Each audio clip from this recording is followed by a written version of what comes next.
Hello, welcome to Cinema Savvy. We are up to the 23rd film in our James Bond Retrospective series with 2012's Skyfall, directed by Sam Mendes. 2012 was kind of the big year for James Bond, wasn't it? A lot going on that year. You had this film, which was, of course, record-breaking in the James Bond franchise. You had the year of the Olympics as well. And, of course, it was the 50th anniversary. So a big to-do on this one. And to celebrate that fact, we are joined with our special guest today, Calvin Dyson. We've been very cagey and very mysterious of who we had on for this one, but it's great to have you on today, Calvin. Oh no, thank you very much for inviting me. This is exciting, and I'm very happy to talk about. Oh, I was going to say one of the best Bond films. Then I'll just keep to. I'll just say one of my own favorites anyway, because yeah, we're going to get into the discussion. But yeah, no, very happy to be here. Thank you. Absolutely, guys. And if you haven't subbed to Calvin, straight away, go on his YouTube channel. I'm sure most Bond fans will have seen it by now, but we've got some links below and the channel as well. So do follow him and subscribe. There's some really good stuff. And I'm excited to see what's in the pipeline for No Time to Die as well. So obviously we're pre-recording this, so there might even be something up that we didn't know about yet, which is very exciting. And as usual, guys, comment below your thoughts on Skyfall.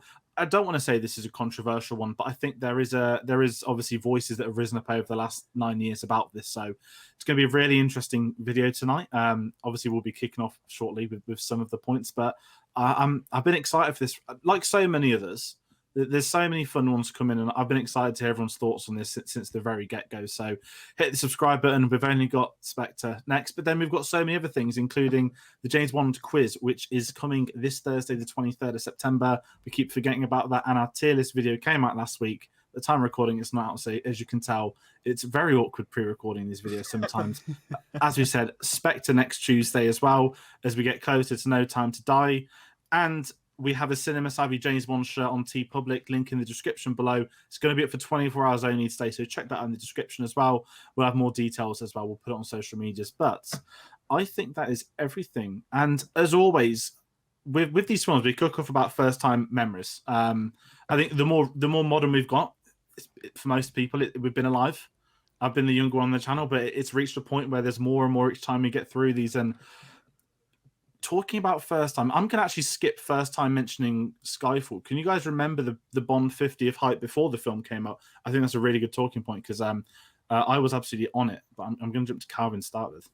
Oh no, I was so on it, and it was a very exciting time for me personally. I just moved to London at the end of 2011 and 2012. I was my first sort of full year living there, so I was very much like London focused with the Olympics going on. There was a lot of patriotic spirit going around, and the fact that this film takes place so much in London kind of just fed into that hype in a lot of ways. I'm sure we'll get into talking about it, but yeah, no, that was the hype for this film, and then just the 50th hype as well. There was a new game coming out. There was the box set with all the films on Blu-ray for the first time. It was a very exciting, very exciting time. I think, George, you've got that box set there, haven't you? That was the 50th anniversary one. It's such a nice... every time my eyes are kind of drawn to that box set. It's so nice. Hopefully they come up with a good one for next year as well for the 60th. Oh, God, my first time watching this film. So this was my first James Bond film that I saw at the cinema. Back then, I wasn't a massive Bond fan. The first Bond film that I ever watched was Casino Royale, as I mentioned, and I really enjoyed that film. I didn't really care for Craig. He wasn't like my favorite Bond or anything like that, but I absolutely adored that film and watched it many, many times, found it very watchable. Quantum, I think I mentioned on the review that I think I just watched on DVD probably days before I went to the cinema to see Skyfall. I was like, oh yeah, there was another one. I probably should get caught up before seeing Skyfall. So I don't really have loads of memories about Skyfall itself. I wasn't sort of in the Bond community. I wasn't a huge Bond fan at the time, so I wasn't aware that it was the 50th or it was this huge big deal going on in the Bond community.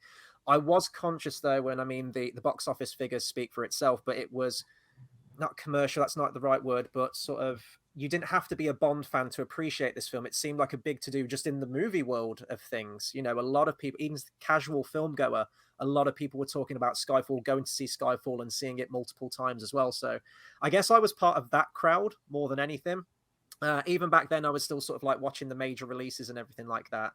But I have had sort of like almost like a complete 180 turnaround on this film because I didn't care for this film at the time. As I say, I wasn't a Bond fan. I hadn't gone through progressively and watched them all and seen how the the different eras of Bond had advanced over the course of time. So I just thought it was overly long. It was kind of miserable and depressing, and it didn't really capture that Bond spirit that I expected from a Bond film, even compared to Casino Royale. And I do stand by that. I do think even tonally, despite the fact they're in the same sort of canon, the same saga of the Daniel Craig ones, there is a stark difference between his performance and the tone of Casino compared to this film. But suffice to say, rewatching today, which is only the second time that I've seen this film since watching it almost 10 years ago at the cinema, I have had a turnaround, and I really appreciate this film a lot more now, which we'll get into, obviously, when we get into the discussion. That's been the big question for me for so long, is how nervous we've been with you watching this for the second time. Well, I've been very nervous. Like every week I'm like edgingly saying to you, like, I really think you might like Skyfall on another go. And I was open to it, you know, like I was open to have my mind changed, so it's all good. And that's been a really great thing for me. And I'm just going to reminisce about the 50th, because I was in a really interesting personal state. Like that was the, I don't know if I've said this before, and I don't know if it's your screen, Chris, but I turned 16. I just started at college that year, that September. And my first ever job, my first ever pay slip, bought that box set behind me on the release date. So that's one of those. My dad's a bit one of them. He's like, I always remember what I bought on my first pay slip, so you should do something similar. And I was like, Bond, Blu-ray. And he likes Bond, so he approved. But that year, you know, you had Avengers, and you had Dark Knight Rises. And I remember those two and Bond were the big three. I was like, we've not seen a Daniel Craig film for years. And then we had the Olympics, I think, which is worth mentioning, that the opening night Bond sketch was massive. I assumed Bond would be involved to a capacity, the way that ceremony went, from what I remember, that, you know, you had Mr. Bean, you had so many British iconic things. I was like, they're going to do Bond at some point. And the way they did Bond for that, I think, you know, if anyone was going to introduce the Queen, getting Bond to do it was probably the most perfect reference or whatever you wanted to do. But, you know, don't just play the theme and have a double with her to get Craig in to do the short film, to do the stunt. I think that was the best bit of marketing Skyfall probably had, because if you, not that it, you know, had the 50th anniversary logo coming out of this year, but it was the fact that when Skyfall came around, everyone had probably seen that sketch, almost everyone, because I know you hadn't, Chris, until we watched it the other day.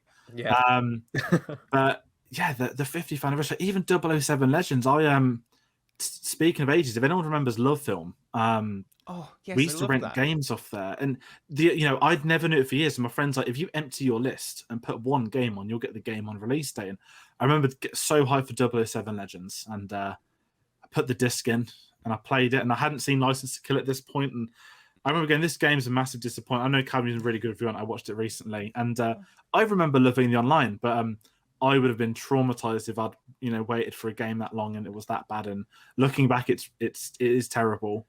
And I remember like, oh, there's going to be a Skyfall level soon, but I'd already sent it back to Love Film at that point, so I never waited around for that. But yeah, the Bond 50, if it's just in regards to film anniversaries, I don't think, taking off like a tin hat type thing, I don't think any film series has had an anniversary at that level. I think Star Wars 20th in the mid 90s was massive with the special editions, but I can't imagine we're going to get something as big until Star Wars is 50th, me being unbiased. A generation away, maybe a Marvel 50th at some point, because they went. God forbid Marvel. Yeah, it's going to come for us, isn't it? It's looming.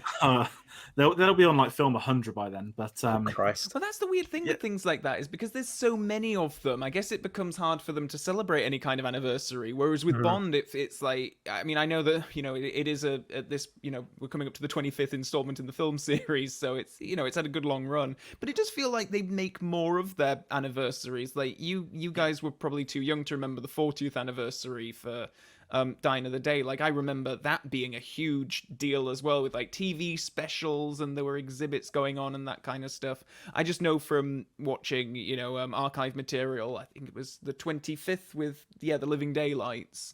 That was again a big thing. They do celebrate these anniversaries, and it's going to be weird that we're not going to have a film for the 60th anniversary unless they really pull the fingers out. But 50 is such a big number as well, and it was the Olympics as well. All of that, they couldn't kind of have asked for a better atmosphere in which to release the film, I don't think, because I completely agree with your point, George, about the Olympics like that is publicity that I'm sure they did put a good deal of money in it, but it is, money can't buy you the amount of people that are going to see that and talk about it. Still, like the fact that the Queen herself was involved in filming a little skit, that's huge, and I don't think she'd ever done anything like that before or since, and it's this really special little thing, even if it is a very weird little bit on its own with the Winston Churchill statue coming to life. That was terrifying. That was nightmare fuel for that night when I first watched it. I actually only watched it for the first time recently. I think it was after a review. We stayed on for a bit and chatted in with George, and you linked it to me, so you got my first time reaction to it. As far as I'm concerned, that's canon to Bond for me. I'm going to put that in between, right in between Quantum of Solace and this film, because that's going to be one of my criticisms. Actually, it feels like narratively we needed something in between those films to get Bond to where he is in this film. Also, with regards to the 60th anniversary, it's next year, isn't it? So let's hope they don't push No Time to Die back another year just so they can have a Bond film out. God forbid. Let's get that film out so we can all watch it. I guess, that's sort of like the preamble for the 50th. Before we get into the film itself, we do actually need to introduce Calvin's favorite Bond. Yes, we haven't done that, and I'm really interested to see who he's going to pick. Absolutely. So we'll bring up the leaderboard before. We've had but not a Brosnan resurgence, but we've had a bit of a domination recently. So Brosnan's in the lead on 4, Moore's in the lead in 3, and then we have Dalton and Connery both joint on 2. I know that anyone's favourite could change any day, but do you have somebody you could pick for that ranking? I do, and it is Roger. He is still... It's so close between him and Pierce. I love the pair of them so much, and I think I might possibly say that Pierce is better than Roger, but Roger is just my favorite. He has such a soft spot in my heart. I have to go for Roger and equalize this, so that's exciting. This is terrifying now, because I know in a few weeks' time, because I hadn't seen all of the Bonds when we first started this thing, I'd never seen the Daltons and I'd never seen any of the Brosnans before. So at the beginning, when we started this, when we did Dr. No, I picked my favorite then, but I am going to be able to recast my vote at the end of these things. This is just made me terrified now that I may have the deciding vote on this at the end. I hoped it wouldn't get to that stage and there'd be a walk away, but this has completely changed the game as far as I'm concerned. It's just been a really fun thing on the side. Like, I know we're 23 films in and we've got 2 more, but the fact that we've had so many different people, different ages, different eras, and everyone, the thing is, the beauty of Bond isn't that you can't really, no one can look at it the same, because someone's always grown up with one of those Bond films, and that's what's been really exciting with it as well. And going back to the 60th next year, my bet for next year still is at the end of the year they'll announce the new Bonds. And I know that they're not talking, they might not, don't rush it, please, anniversary, but if they wanted to have a bang at the end of the year, it surely would be the announcing the new Bonds. But I'll leave that for the Barbara and Michael G. Wilson to decide. But as you said, we are talking Skyfall, and I'm going to really quickly jump in as well. The first time I saw this was, I'm not going to go into it too heavy, but I saw this twice at the cinema. And, again, back in 2012, just started working. I didn't go to the cinema more than once often. It's not like I am today with Cineworld cards and all that kind of stuff. And I think I went with one of my best friends at the time. And then I also went like a couple of days after with my parents. So I think going to it twice, but seeing how big this film was, and I remember, we'll speak about the box office later on, but I remember it seeing breaking so many records, especially here in the UK. And, the way the film industry was back then, it was a 2D film as well, taking on the 3D releases, which made more money. And it was just an incredible event. And it was an event. And that film, the title event film, gets thrown around a lot now, but I do think with Skyfall, there was something about that where everything came together for this film. And I think sort of jumping in, for me personally, the film not just delivered on the 50th anniversary, but to me, it's right up there I always call it the elite tier now. There's 7 films sitting in it at the moment for me, and this is very high up that list. Amazing. Yeah, no, it's been really high up for me since I saw it, really, and it's probably... I'm thinking of all the other Bond films that I've seen at the cinema, which have, been since Die Another Day, and they've often dipped down or gone up or something. Casino Royale I love now, but at the time it was such a shock to the system that I don't think I quite knew how to place it. Whereas this one just felt like such a return to form. It was a brilliant time for it to come out, as all the reasons why all the reasons we've discussed. Yeah, so I guess we're going to get into it in more detail. I kind of want to hold back on a few things as we go in. But yeah, it's top tier for me. Or yeah, it has been kind of since release. Awesome. So if we dive into the film, then we just got a little bit of the behind the scenes things in this one.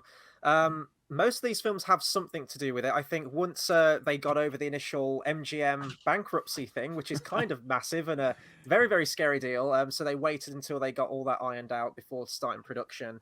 And I think bar that, and I think the script was passed between a bunch of different screenwriters, I think, and different drafts of the story. And, you know, they would maintain a concept from an earlier draft and then rework it into the next one. There was a really interesting one I was reading. I don't know if this was like the second or third pass on the script, where it was going to be that M had relations with someone in the KGB. Yeah, had an affair with someone in the KGB during the Cold War, and then Bond would end up having to assassinate her at the end of the film, which is absolutely mad and kind of seems very out of character for M. So I'm very glad they didn't go with that. But that was a concept of M dying at the end of the film. Spoiler alert for guys who haven't seen Skyfall. That they wanted to maintain, and obviously that we retained for the final film. So I think in the end we had, you know, Purvis and Wade still, with the addition of John Logan for this one. I know he'd worked with Scorsese on a bunch of films before, a lot of big hitter films, actually. We went through his filmography beforehand. So I do think his influence is what pushed this film to be the final product that what we see in the end. Yeah, I think the writing point, you know, with Purvis and Wade, you know, they get attacked often and everyone's got their right to do it, but the way the Bond films are, from what I've read, from what I see, the director comes on board, the director has their story, their vision, and they can write with him, write around him, take his ideas on board.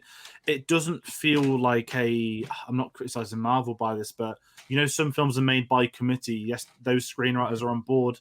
You've already got the script. You're just here to direct it.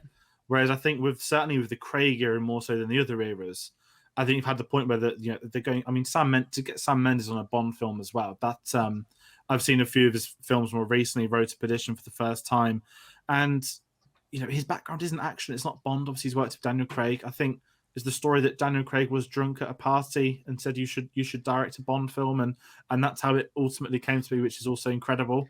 Was there a similar scenario with Duran getting drunk, saying like, when you're going to hire someone good for the theme, and then magic happens? So I think more people need to get drunk at parties and pitch a Bond idea. It's going to be me at the premiere next week. Just like stumbles across Barbara Rocky, pretends to be drunk, gets hired by Eon, and I see it. No, I'm joking. It's just, yeah, it's one of them where I think the script. I mean, I didn't know anything about the writing until yesterday. I think we were chatting, weren't we? Because I watched it last night and you saw it this morning, and we were just having a discussion about Spectre, which we'll get to next week. And I didn't know it was the same writers. I knew Purvis and Wade on it, but you never know who comes on and off board for these. But heading into Skyfall, it seemed. I hate using the word clean. I think there's been so many issues on Bond films. For it to be, okay, MGM almost went bust, but everything else was right. That's good standards for a Bond film, you know, the way they've been. And some films are issue-free as they were, but some of them, we just got like 6 or 7 bullet points of everything that went wrong. But, you know, I'll take an MGM bankruptcy. That's nice and easy. Nothing too extreme to look at, knowing where we are now. Yeah, and I think a big part of that is Sam Mendes as well, because knowing, and it's going to be interesting for you guys, I guess, next time when you're talking about Spectre, the difference in the production there, because I think Sam Mendes is the kind of director who needs a script. He needs to have a really good script in his hand before he goes on set. He's not one of those directors who can just, you know, we'll come up with the third act, you know, at some point. And some films do that, and they come out with really great third acts. I was watching all of the Bourne Identity behind the scenes stuff recently, and I was surprised that they were like, yeah, we had no idea how this was going to end. We changed it 3 times before we ended up, and we'd already shot the 2/3 of it.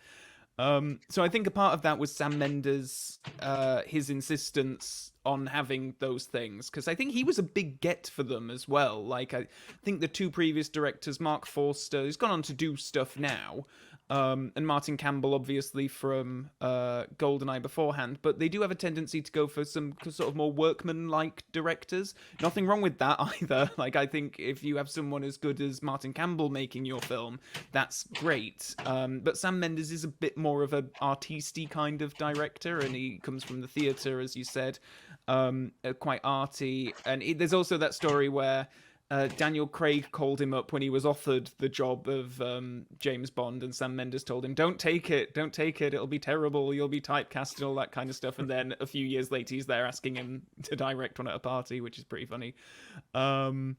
But yeah, I think they did go around a few other. Was this the one where Roger Michelle was going to direct it? I might be mixing that up with Quantum. But yeah, there were a few years of sort of like no news hiatus because of the whole MGM bankruptcy thing. And I just want to say a little bit on Purvis and Wade because I really love those guys. I think they have a really great understanding and appreciation of Fleming. And I think they're great. When it comes together like it does on Skyfall and Casino Royale, I think it's brilliant when you have them there to kind of craft the plot and the story and pepper in all of these different Fleming elements, and then you bring in another writer to kind of polish what they've done and add a bit more depth to the character, which I think happens really well in both Skyfall and Casino Royale, and that's what I think John Logan did here and what Paul Haggis did in Casino Royale. But I've always kind of liked them. I'm always happy when they seem to always be like, no, this is our last one. We're not coming back to do another one. And then they always get roped in at some point. But yeah, I was interested to know, actually, just while we're on that subject, what you guys felt, because you've been watching these in quite quick succession. Coming after The World Is Not Enough, how did that, because they're recycling some ideas from that film with the MI6 blowing up, M being very central, all that kind of stuff. Was that jarring? Did it feel repetitive to you, or were you kind of okay to just go with it? I was kind of okay with it. I think when we did that review, when the people that we were talking with on that, they mentioned that recycled ideas and stuff when we get to this one. So I guess I was aware that it was going to come, but like as a James Bond franchise, like how many repetitive things do we have in the James Bond franchise? Like how many satellites that are going to destroy the Earth do we have? How many sharks do we have? Like, for God's sake. So it's always been a franchise of repetition for me.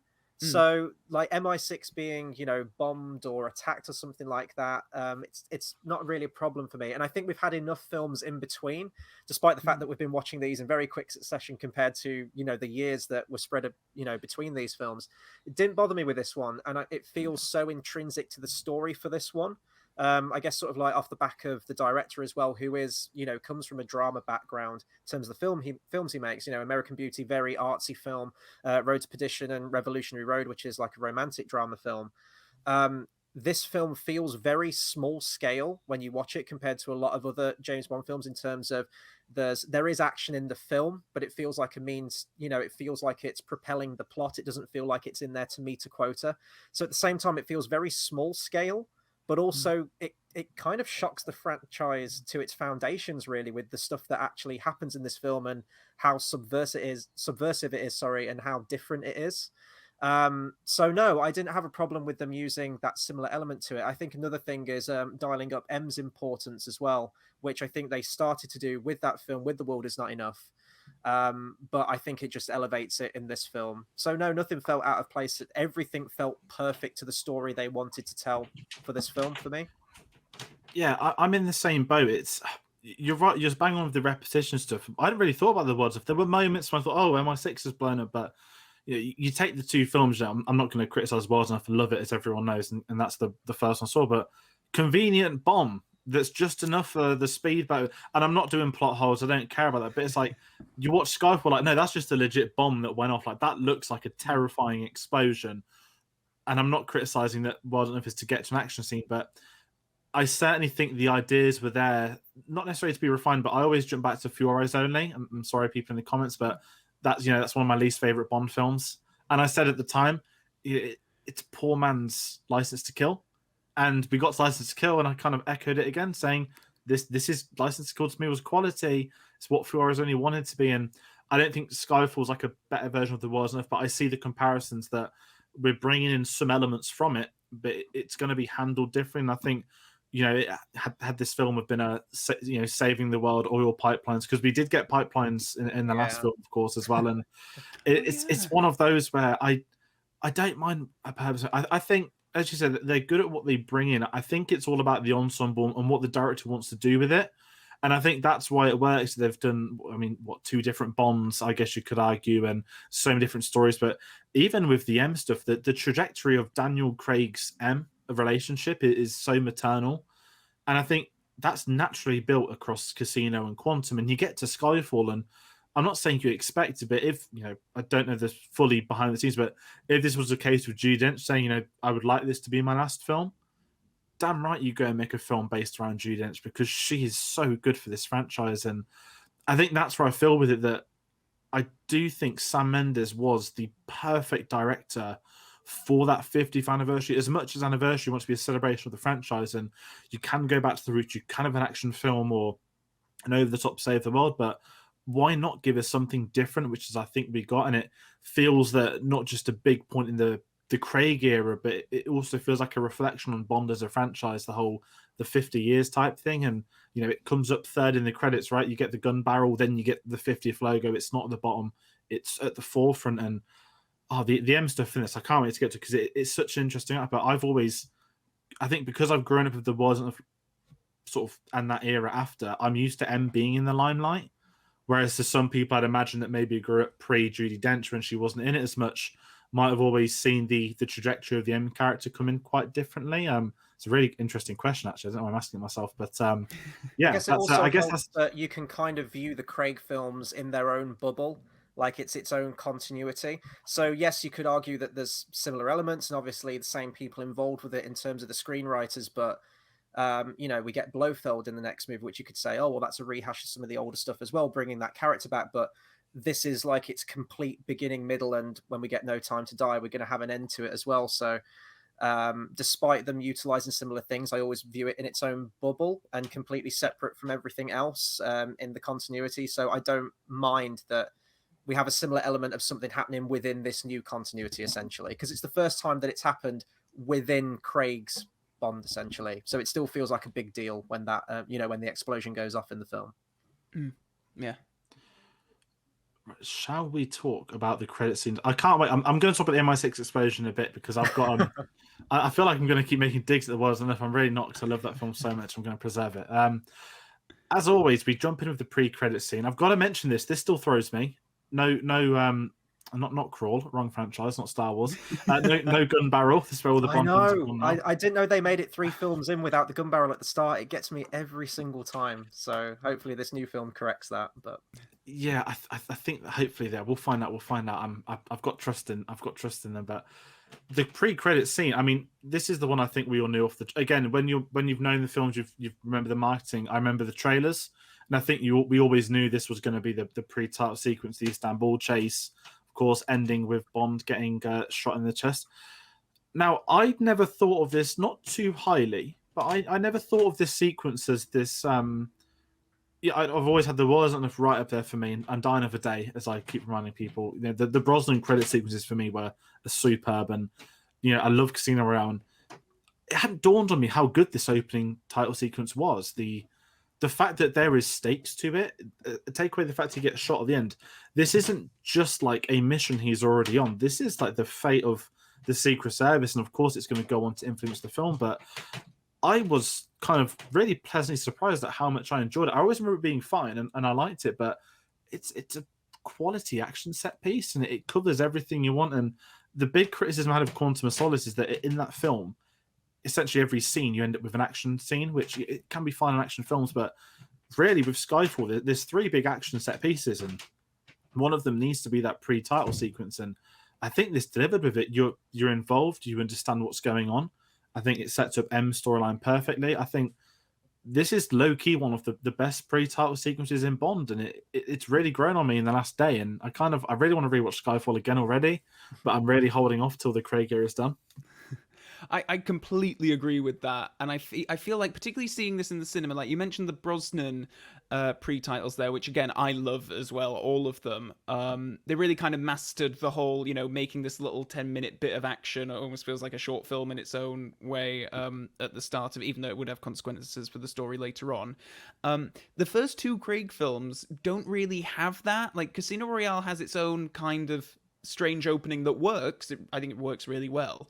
Quantum of Solace, I know it's an action sequence, and that's kind of in the usual format, but my issue with the Quantum of Solace car chase is that it is kind of just a car chase. Normally Bond sequences will have some kind of twist on the sequence, so he will be going down the Thames in a boat. They will be doing it on hovercrafts, which you don't see all of the time. He'll be doing a big bungee jump. There'll be some kind of stunt or some standout moments in there, and I don't feel like that has that. I feel like this one really does. It feels like it's really well crafted. How it goes from like he's in a car, then he's on a motorbike, then he's on a train. It's that escalation. Then he's on a bloody digger on a train, which is great. And exactly as you said, I think it's great because it feels like one of the old school like Octopussy or whatever, where it doesn't really have much to do with the plot, but it's just a sequence on its own.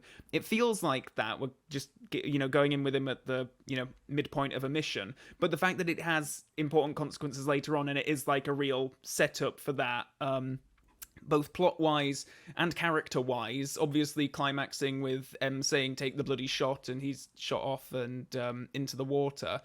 It's a great hook for the rest of the film. It sets up all of the character drama and the plot that's going to play out as it goes through. I know that it's kind of just doing what Octopussy did, and it's a fight on the top of a train, but I don't care because I think it's brilliant. It's like top marks from me. I absolutely adore this one. Yeah, I think this was an astounding opening title sequence, and I actually couldn't remember much about this title sequence, it being so many years since I watched it for the first time. I knew there was a scene where they're driving the motorbikes over the rooftops of the bazaar, so I remembered that scene distinctly, but this is like an entire short film in and of itself, isn't it, this title sequence? And the one thing that I was immediately struck with, especially watching these in sequence, is just the way that the action and really this entire film is shot compared to Quantum. And I know that's really unfair to do because it's completely different circumstances, but we mentioned the action scenes from last week, how the editing is almost like epilepsy inducing, just how frenetic it's edited, shot in very sort of like close-ups and everything. It's really difficult to decipher what's going on half the time. This one, and I think this is down to the cinematography as well, you've got Roger Deakins on board, and my god, it shows. Every you could say like frame of this film really, but especially that opening title sequence where the camera just pulls back over those rooftops, and you just get that sense of scale and the stakes of what's going on as well. And I actually think it's a really tense opener as well, the bit where you've got Moneypenny with the sniper. It's tense, and you know that Bond's going to survive. Of course he is. Like, you wouldn't have like the rest of the 2 hours of a James Bond film with him not in it. At least I hope we don't get to that stage with a future Bond film. But yeah, it was just incredible. And also, I know we'll be talking about Moneypenny herself later on, but the fact that they delay that reveal to the very end of the film too. So it's just, is this the new Bond girl for this film? We've got Naomi Harris in the film, and I think they were quite cagey with the marketing for her character as well. I think she was like, oh, I'm playing a character called Eve, and she probably couldn't say much at all about her character really. The one thing I'll say, it's a minute thing, and again, you can't pick plot holes in James Bond. With the keys to the digger in there, like he turns it on and starts operating that, would that be a thing? It's fine because it's incredible. And that shot where he jumps into the next carriage and kind of adjusts his cuff and like his suit, it's probably one of the best, isn't it? Also at the beginning, as I mentioned, like the gun barrel, I was expecting it in this film. It seems like they've played with that so many times in this new continuity. I'm fine with Casino not having it at the beginning, and they do a play on it at the end of that prologue sequence, don't they? And he's not properly James Bond at that point in the film. He becomes James Bond at the end of that film. Also, we thought, and then we get Quantum, and it's kind of an epilogue, and no, he's officially James Bond at the end of that. You get the gun barrel. So you're expecting it at the beginning of the next film. It's like, yes, this is Bond. And we don't even get it in this one until the very end of the film either. They kind of play with it, though. You have that, like, dun, dun, dun, like it's almost like it's going to go into the main theme, and he walks out from side of the camera. It's similar in that regard, but yeah, it's a shame it's not at the beginning, but I think it's easily one of the best opening title sequences in all honesty. And it probably is the biggest action set piece of the entire film. As I mentioned, the action in this film feels very low key, very small scale. Even the third act of the film itself feels very small and self-contained compared to a lot of other Bond films too. Yeah, I agree. I'm just going to jump in with just one thing about the gun barrel, because I did hear Sam Mendes. I think they decided quite later on that it wasn't going to be at the start because of that opening shot, because they were so in love with it. And it felt quite weird, apparently, to have the gun barrel there, Bond turns and shoots, and then it opens up on him, yeah. He stands in again, and then... So I appreciate that. But yeah, I mean, the pedantic side of me is kind of like, I wanted it at the start of this one, but you quickly forget, and it's like, oh, yeah, no, we're okay. And it's almost like a Yeah. one take. It's not a one take. Obviously, we get that in the next film, but it feels like you're following Bond in person through the action. You're there with him in that moment. So it'd be a shame to sort of like break the flow of that maybe as well a little bit. But I can see that in terms of editing, definitely. I think it was the right choice, but we always want to see it at the beginning. The biggest question is if we're going to get it at the beginning of No Time to Die. I think we might, based on the soundtrack that's been released, but Of course we have. I'm in this stage where I'm not reading stuff, but I know I've read so much. I'm not reading any spoilers, but it's when last year they dropped their Here's the First Hans Zimmer song. I'm just sat there saying, don't get too excited. Hans Zimmer's doing Bond, and it's like, how can you be excited over a 40-second gun barrel sequence and then you listen to it? It's like, well, I am still. So I think I know that the director said that he's dropped a James Bond will return at the end, but I think that's Fukunaga just playing it safe, because if he didn't say it, you can imagine every single instant. Oh my God, it's not going to say James Bond will return. Enter a week of speculation. Is he dead? Is he retiring? All that nonsense. I think on a really side piece away from Skyfall, Fukunaga's interviews, anything I've seen from him about No Time to Die, he is handling that media better than so many directors I've seen take on big franchises, especially with the pandemic delay as well. So that's I'm very excited about. But yeah, following on from the credit sequence as well, obviously Craig getting shot. Again, we all knew it was coming, and I know some people could say it's far-fetched. It's sort of the first time I've seen a Sam Mendes film where someone gets shot and goes into about 4 different waterfalls. There's a lot of 1917 comparisons I'm going to talk about today, because it almost feels like a prelude at times. But yeah, it's a really good opening set piece, but kind of moving into talk about Bond. This is the 3rd Craig film. We've had the 4-year gap, and this is the one where it does feel different. So I know, Chris, you'll mention this as well, but one of the many centric themes for Craig's Bond in this film is that he is tired. He's an older Bond, and I know that a lot of people will jump in with we've had Quantum, which is the epilogue of the origin again, however they want to call it, but we are epilogue of the origin. That's good. I'm going to start using that for Quantum.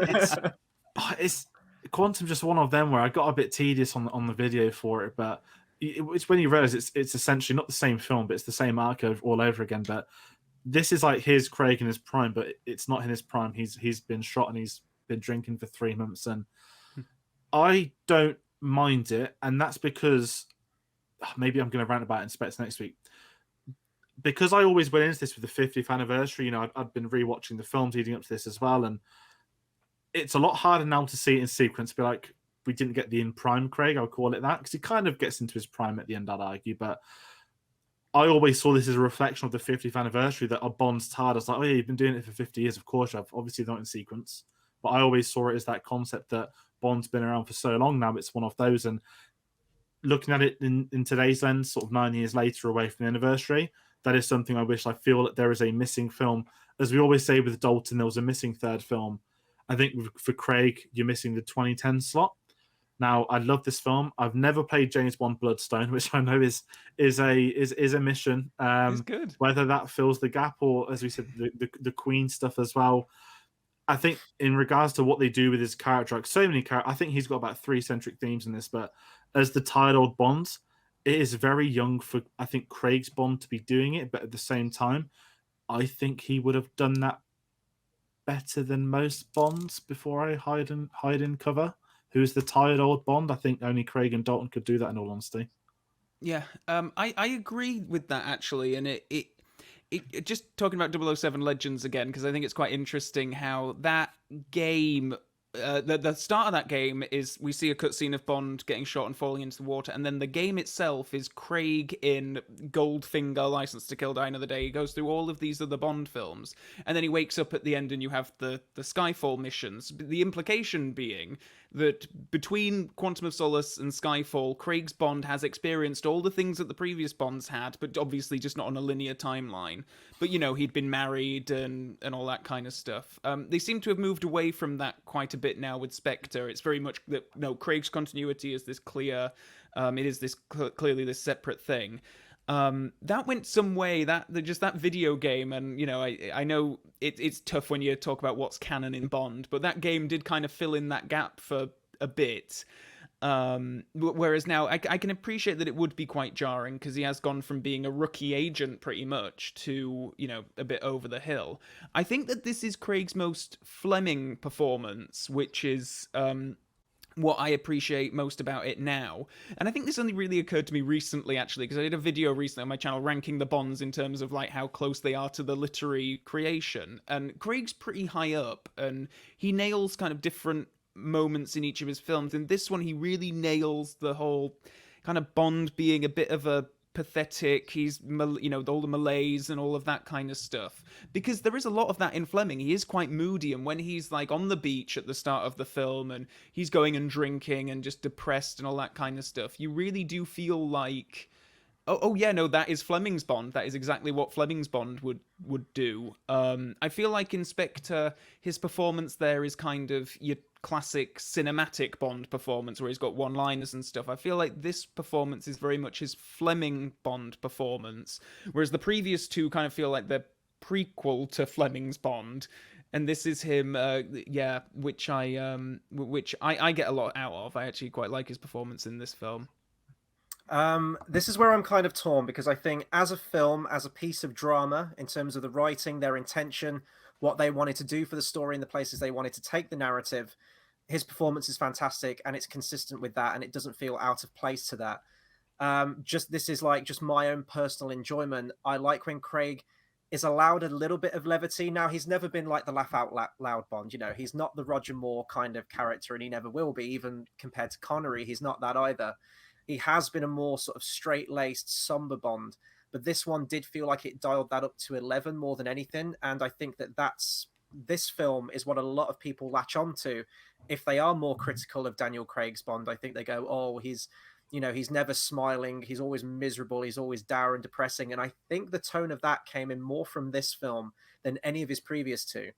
Obviously, the previous two films, Casino and Quantum, do take Bond in very emotional standpoints, especially the stuff with Vesper as well, and with Quantum taking place directly after that, intrinsically bleeds over into that second film.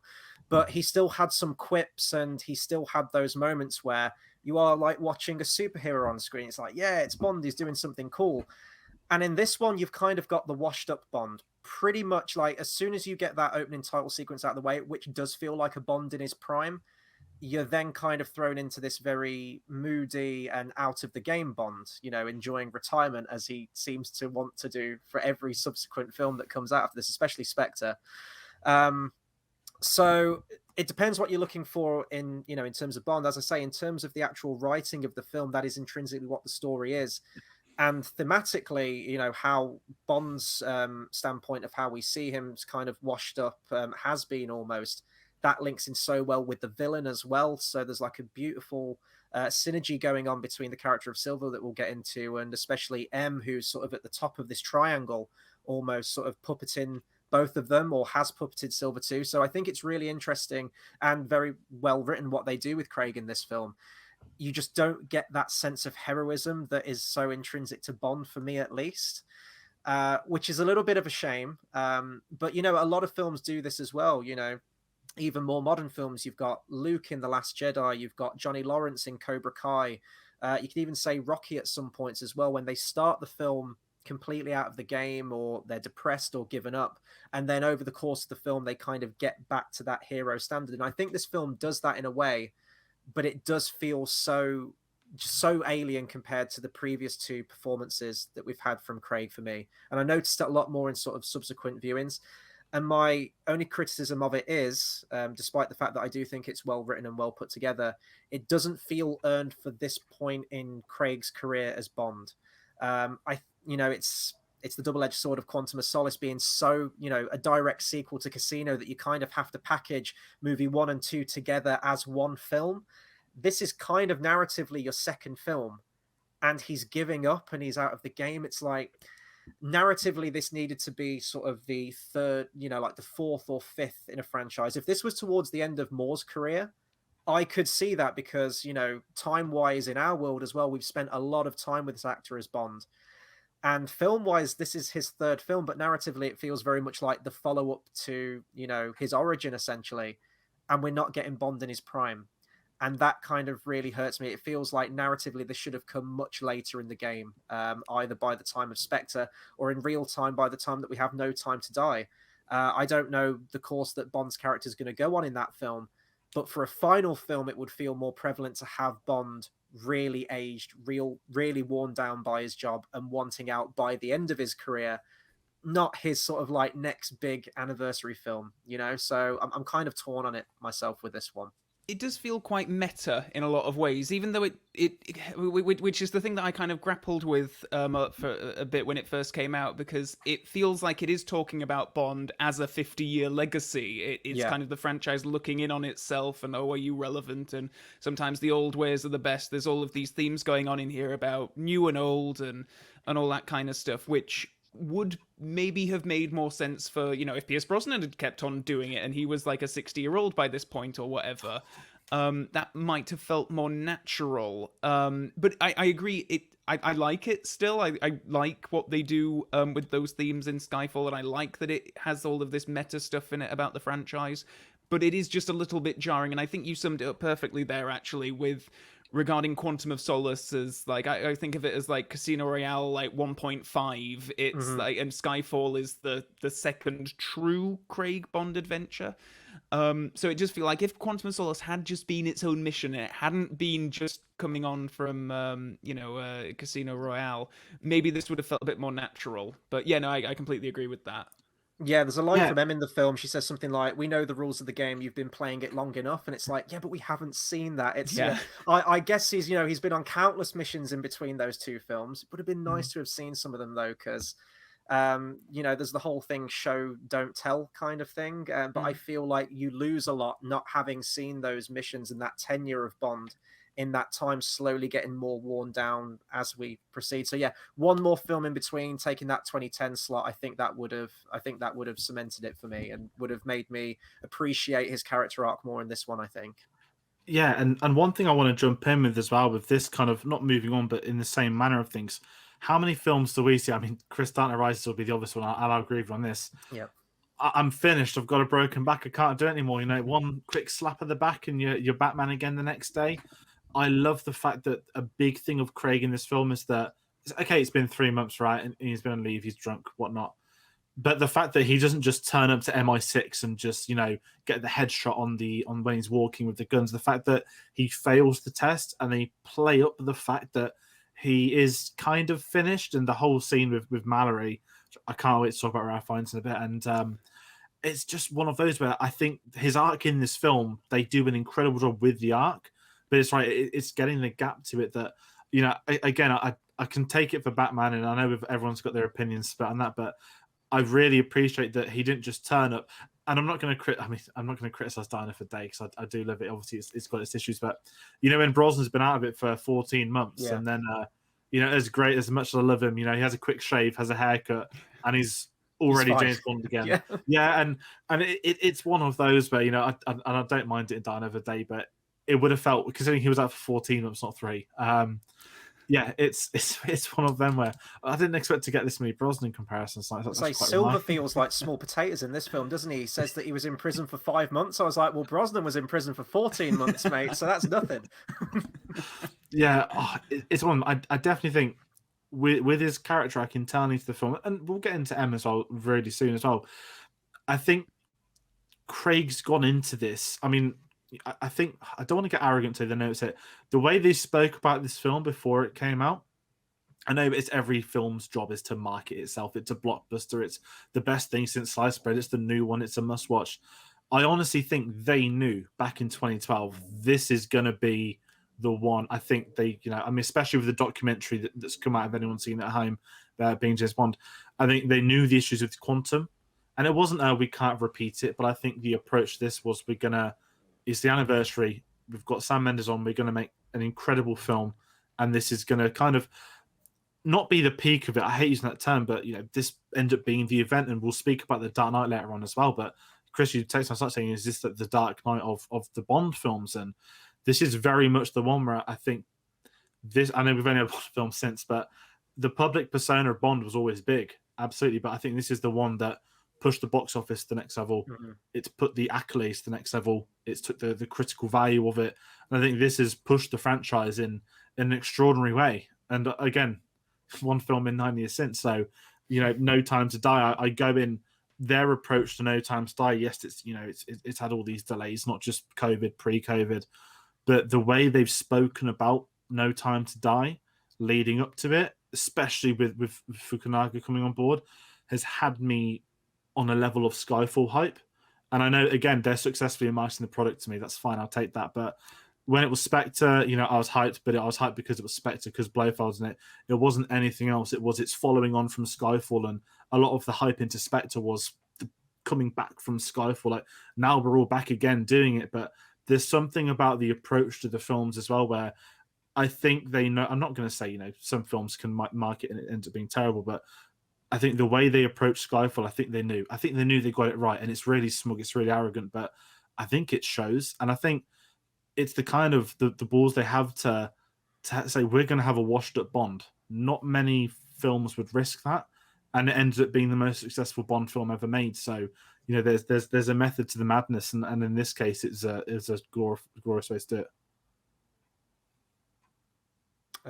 I guess we can move on to some other characters then. So we've got allies now, but in many ways, we're going to kick off with the main one, M, because it's basically what the story's about. I'd say she's easily the forefront of everything in this film. She is kind of like the unofficial Bond girl. I think we may have mentioned that in some of the previous Bond videos that we've done on here.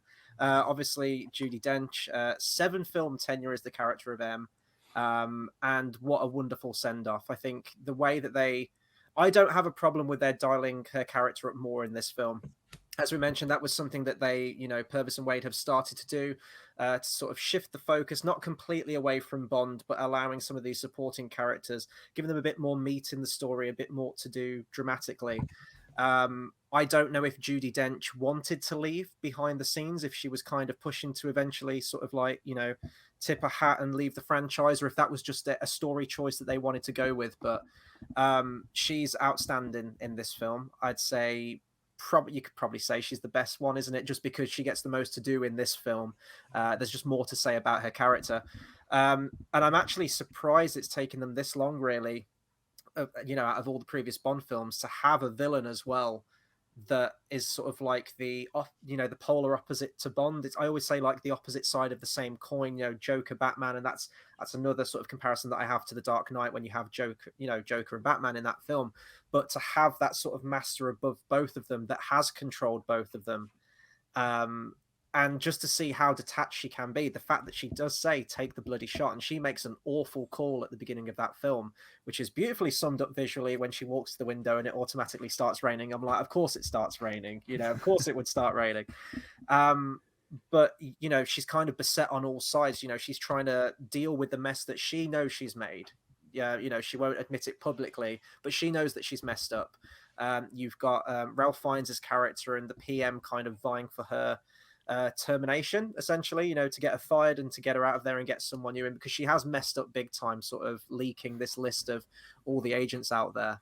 But I think she's incredible, and I think it's an emotional farewell to her character at the end, and I like that she's the focus. It doesn't feel, this is the problem that I have with Spectre, which we'll talk about next week, where it feels very much like side quest material, where you have M and Q and Moneypenny, and we keep cutting away from the main narrative of Bond, which should always be the focus, in my opinion, of a James Bond film. And this really uninteresting side quest with Moriarty from BBC Sherlock, which I don't care about. And maybe I'll have a turnaround on that watching that film for next week. But in my mind right now, it's terrible. This doesn't feel like a deviation. And there are a lot of scenes where we cut away from Bond to just spend time with M. But I think it's necessary for the story they want. And despite the focus on M, I think she is still intrinsically linked to Bond, and especially the villain as well. So I think if you didn't get that M side of the film right and that side of the story, everything else wouldn't have worked. Everything's sort of connected. And that's why, I'll praise the writing for this film. Everything just seems to be firing on all cylinders, and they knew the story they wanted to tell, and they tell it perfectly with M at the focus. Yeah, and I think a really big thing that is that, in theory to this film, Bond is a tool for Silva to get to M, and that's a very important thing to acknowledge. It's not a bad thing either that, when you've had an actress as incredible as Dench that's had such an impact on this film for 17 years at this point, I I don't know if it was public knowledge it would be her last. I can't remember if the trailers were very focused on M, but I always remember heading into this film thinking that I think this could be Judi Dench's last film. Maybe that was just me because she was a little bit older, but if you want to have a character, I think of all the supporting cast in these Bond films over the years, I mean, I'm not going to put Desmond Llewellyn in this because his tenure is very different, but in terms of M, I think if you're going to give any of them a character arc, it's Judi Dench, and I think that's the actress to have to do it as well. That it's not just the fact that this is an important Bond character; it's the actress we have in the role and her legacy in these films. How the natural story of Craig and M has reached this point in Skyfall as well, the maternal figure. And I also think, without getting into current politics, it's a really interesting story arc that you've done terrible at your job. The PM wants you out. We want you gone. Without getting into sort of COVID and whatnot, it does make me think that. Oh no, she's fine. She's going to get away. But it did make me think of everything happening now. Like, it doesn't matter how bad the job they do, they're staying in their jobs, and it kind of made me chuckle a bit. I know that's a bit dark or something, a really modern take, but it was one of those where all of her scenes of Mallory, it's just, I mean, it's Ralph Fiennes, isn't it? She's got such great chemistry with him and Craig, and how fearful she is with Silva.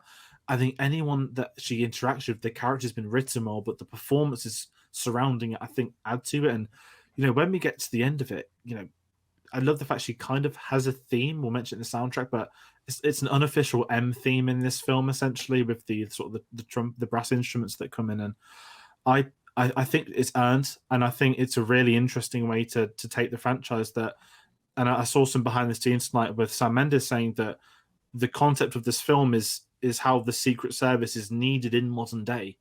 And that's something that is very important in this. And obviously we get the speech, which we'll speak about later on, that Helen McCrory's in as well. But I think it's one of those where this is one of the best performed Bond things. And I believe she got a BAFTA nomination as well, which I think absolutely is well earned for this film and a reflection of her legacy in the Bond films. Yeah, I think there were rumblings of her potentially getting an Oscar nod as well around the time. And it's such a shame that she didn't get. I think it's such a brilliant performance. And I love it when you see Judi Dench like doing interviews and stuff. And she does just come across as this very sweet old lady in real life. And yet in this, she's, busting everyone's balls around her. It's it's a brilliant performance, and I think they can have their cake and eat it too, because with how her character has been with Daniel Craig in the previous two films, it makes sense for where they go with this, and to kill her off, it has great emotional resonance for the character of Bond, but also for the audience. Like, I don't know if you guys had this. I certainly did, because I'm a bit older, and I became a Bond fan around 98, 99, something like that. So Judi was the current M, and obviously when they cleared the slate a bit with Casino Royale, she was the only real sort of on-screen tangent throughout those eras. Mm-hmm. So she always held this very special place in my heart as this like constant thing throughout the films.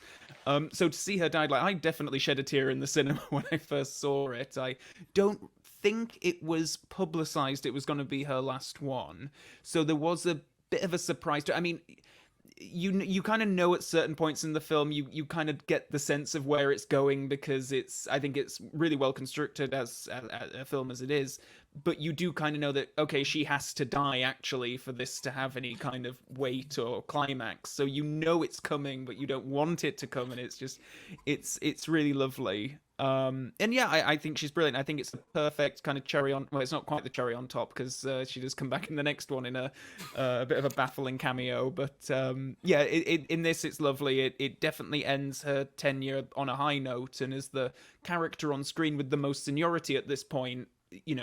Throughout the film series to an audience, to not just the characters on screen.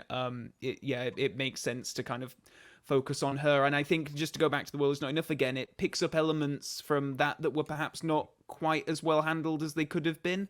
Mm-hmm. And it builds on those and makes it really, truly satisfying. So top marks for her in this one. I don't remember her coming back from Spectre, because one of my sorry, spoiler. Is it like a Force ghost? Does she come back? Is it like Han Solo in episode 9? But one of my criticisms was going to be, at the end of this film, it does feel very quick. Like, we've got to wrap this film up. She dies in Bond's arms, which is a very sweet moment, touching moment. And I was going to say, actually, because I'm still very new to the Bond films and have only recently watched the Brosnan ones, I kept forgetting that, of course, she was M all the way back since, GoldenEye first started. For people that had followed the franchise from those films for all those years, that must have been an absolute gut punch of a scene to see that character go, spending all that time with the films. But after that, you have the scene where Bond gets the little bulldog, which Calvin's got, George has got. I'm the only one who doesn't have a bulldog. I might have to get one just to complete the collection. I'll get the one in the between. I'll get the Spectre one. Yeah. But after that, it's just, oh yeah, we've got a new M in now with Ralph Fiennes, and it felt very quick. And from all the way back at the cinema, I thought they really dwelled on that moment. I thought we had like a funeral scene, and George, you mentioned earlier, and I probably was remembering this because this was all over the trailers, the scene where you have the dead agents with the Union Jack flags over the coffins. I think subconsciously I was thinking that was at the end as well with M's death. I thought there was more of a send-off, but if she comes back in Spectre, in whichever way, shape or form that is, I guess they do sort of dwell on it a little bit longer than I anticipated. Yeah, oh god, the death scene I really like. I mean, I'll get into it more when we get to Silva, but it's such a big decision as well. Look at the whole history of the Bond franchise. To kill an M on screen, and not just do that, but make the centric plot point of the film is that the villain wants to kill her. Not bothered about the organization, not bothered about taking the world. He just wants to kill her. It's such an interesting angle that hadn't really been done properly, and I just think that adds to it even more. That again, jumping to the anniversary, that Judi Dench is a stalwart, 17 years in that role. For her to have this extended pattern. When we get to Mallory as well, the passing of the torch, I don't think you could have had a better person, if I'm being absolutely honest as well. But I really want to talk about quickly as well, Kincade, Albert Finney. It has to be brought up, doesn't it? The first time, and I know it's a thing now, but the first time I watched the cinema, friends, we both love Connery. Everyone loves Connery. We thought it was him for this millisecond, and I don't know if it was public knowledge that Albert Finney was in this film, and then the news came out however many minutes after that.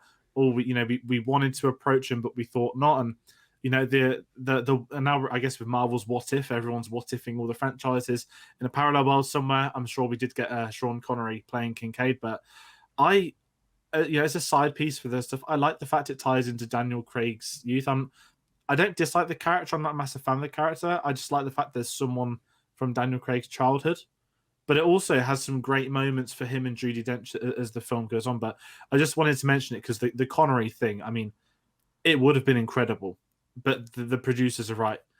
If Connery had come back to play Kincade, Skyfall will always be known as the one where Sean Connery came back.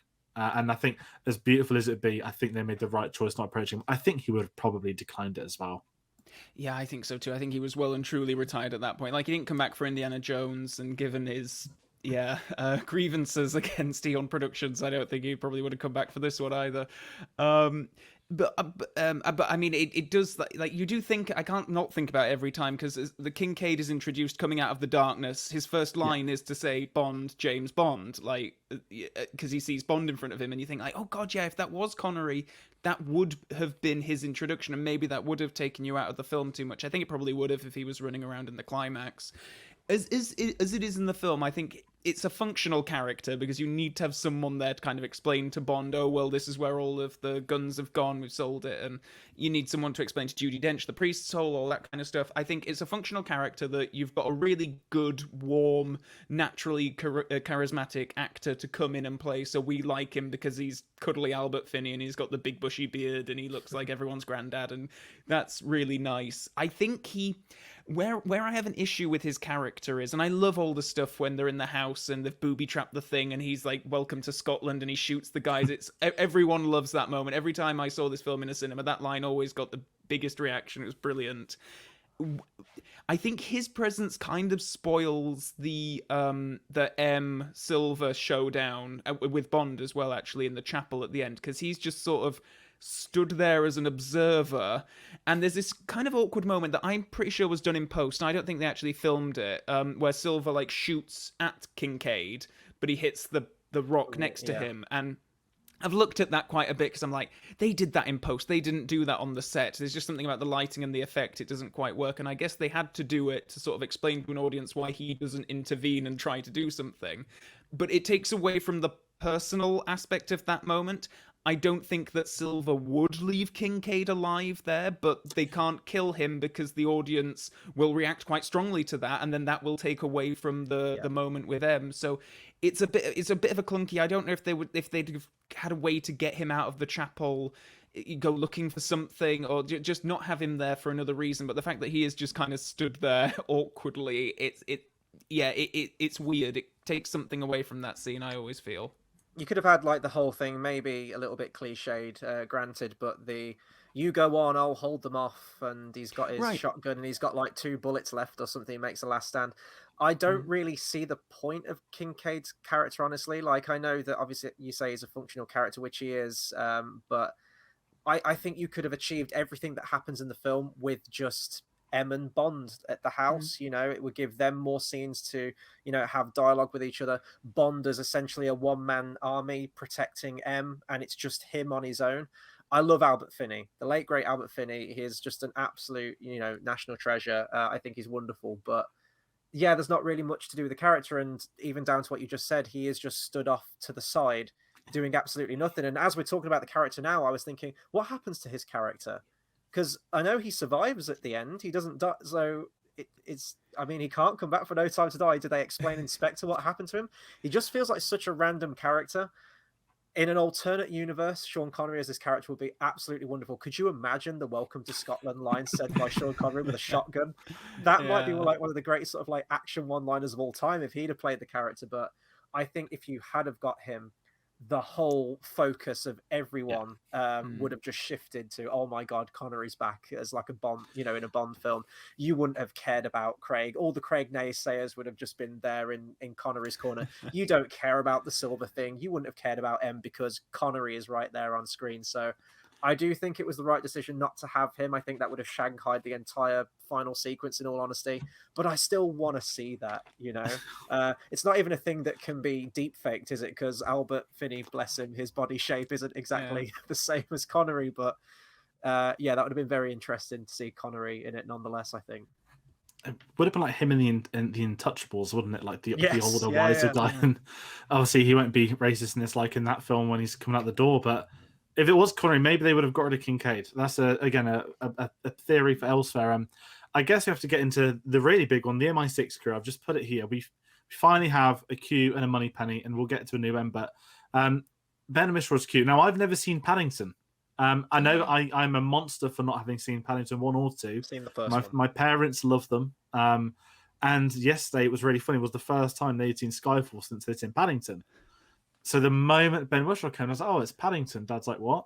And then he spoke, and Dad's like, I think you might have ruined the film for me now, because this is all he can see is Paddington talking to him. But jumping in with Q, Ben Whishaw, I think this is one of the best bits of casting in Bond history. I think when you've got a character as iconic as Q, you've had such an iconic tape, Desmond Llewellyn, that spanned decades, and we're entering modern day. I wasn't the biggest fan of Q in Dying of a Day in World. Well, R in World Is Not Enough with oh god, how have I forgotten his name from Monty Python? John Cleese. John Cleese. That's it. I don't mind him, but it was very much the comedy aesthetic, and you can't do that not just in the Craig verse, but to be essentially the IT guy in 2012. You need a younger person, but Ben Whishaw was superb, and him and Craig have this incredible chemistry. And it was only until I watched Layer Cake for the first time recently I had any idea that he was in it with him. So that was really cool to see on screen as well. But I think if you're bringing in a supporting role, I think Ben Whishaw has had an incredible legacy of 2 films. He's become a fan's favorite, and I think he is superb. Just the writing with him and Craig, the whole, you know, the ship stuff. You know, I just see a bloody big ship. It's just so well done. It feels like the traditional Q, but in modern day, and I wouldn't want it any other way between them. I love them both.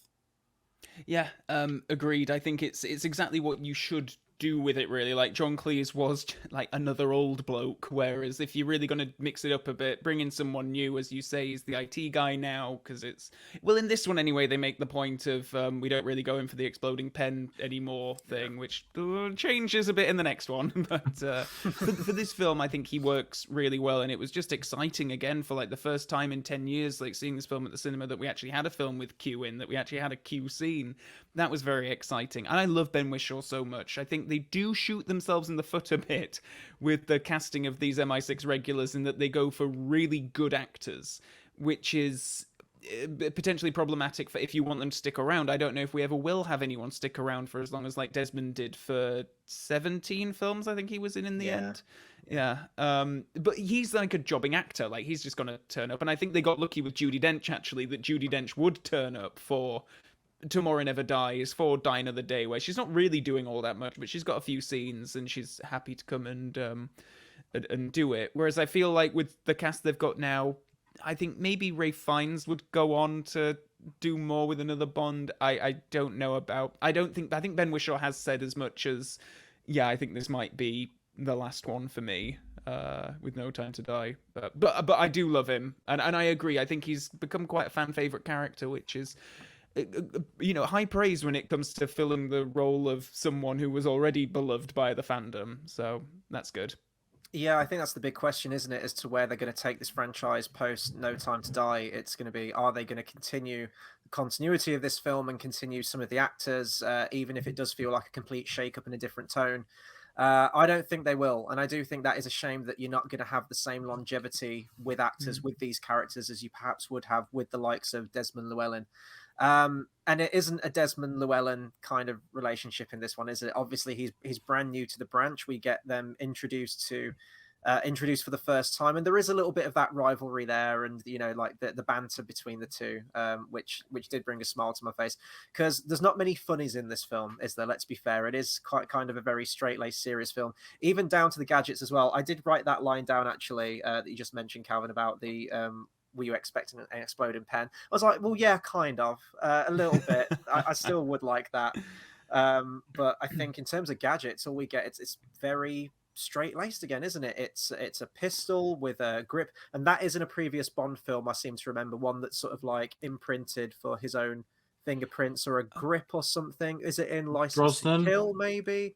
Yeah, License to Kill. Yeah, with the sniper thing. That's when it. He goes to kill Sanchez. Yeah. So I remember that. And then he's got like a distress signal, which and that's it. They're his gadgets for this film. So it is that breakaway from what we expect. And I don't know if modern audiences do appreciate a more grittier, dare I say, realistic tone, which is like, and I think that's where I get the Dark Knight vibes from this film too. It's sort of breaking away from the comic booky, over stylized, or heightened world that the Bond franchise has existed before that point.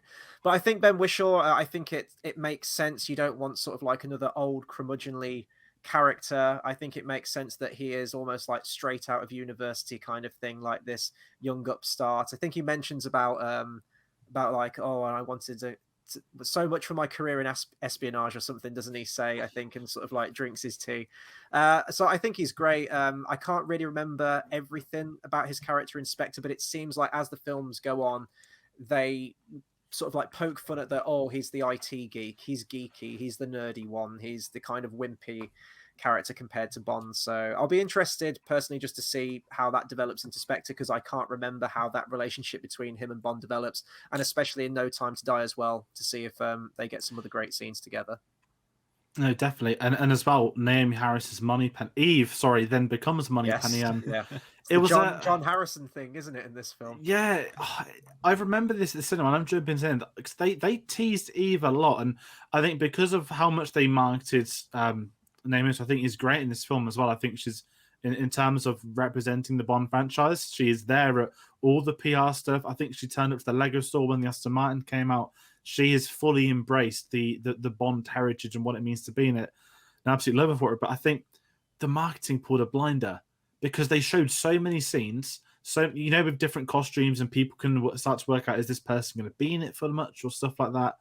With Eve, I felt that here's a new Bond girl, and it's going to be Naomi Harris. I'm really interested. I think they always did the shaving scene in the trailers, and when you get that line at the end, and it's like the Daniel Craig pause, Moneypenny, and it's like coconut dropping in your head. It's like, of course she's Moneypenny. She's took an office job for the second part of the film, and it was so well done. I don't know if it's me being dumb, because I'm going to say the exact same thing about Ralph Fiennes in a couple of minutes, but I think she's great in this. And I love the fact that we got to, you know, 'cause I love Moneypenny in the old film. I think Lois Maxwell's the best there's been. I don't think you'll be able to top that. But we never got to see the pre-Doctor No, for obvious reasons, their relationship. But when you get to the end of this film, you can understand their relationship if they ever had the desk conversation or the flirting, because we've seen them out on the field with each other. And I just think she's a really fun addition to it. And I think Naomi Harris is also, as I said, she's just an amazing person to represent the Bond franchise.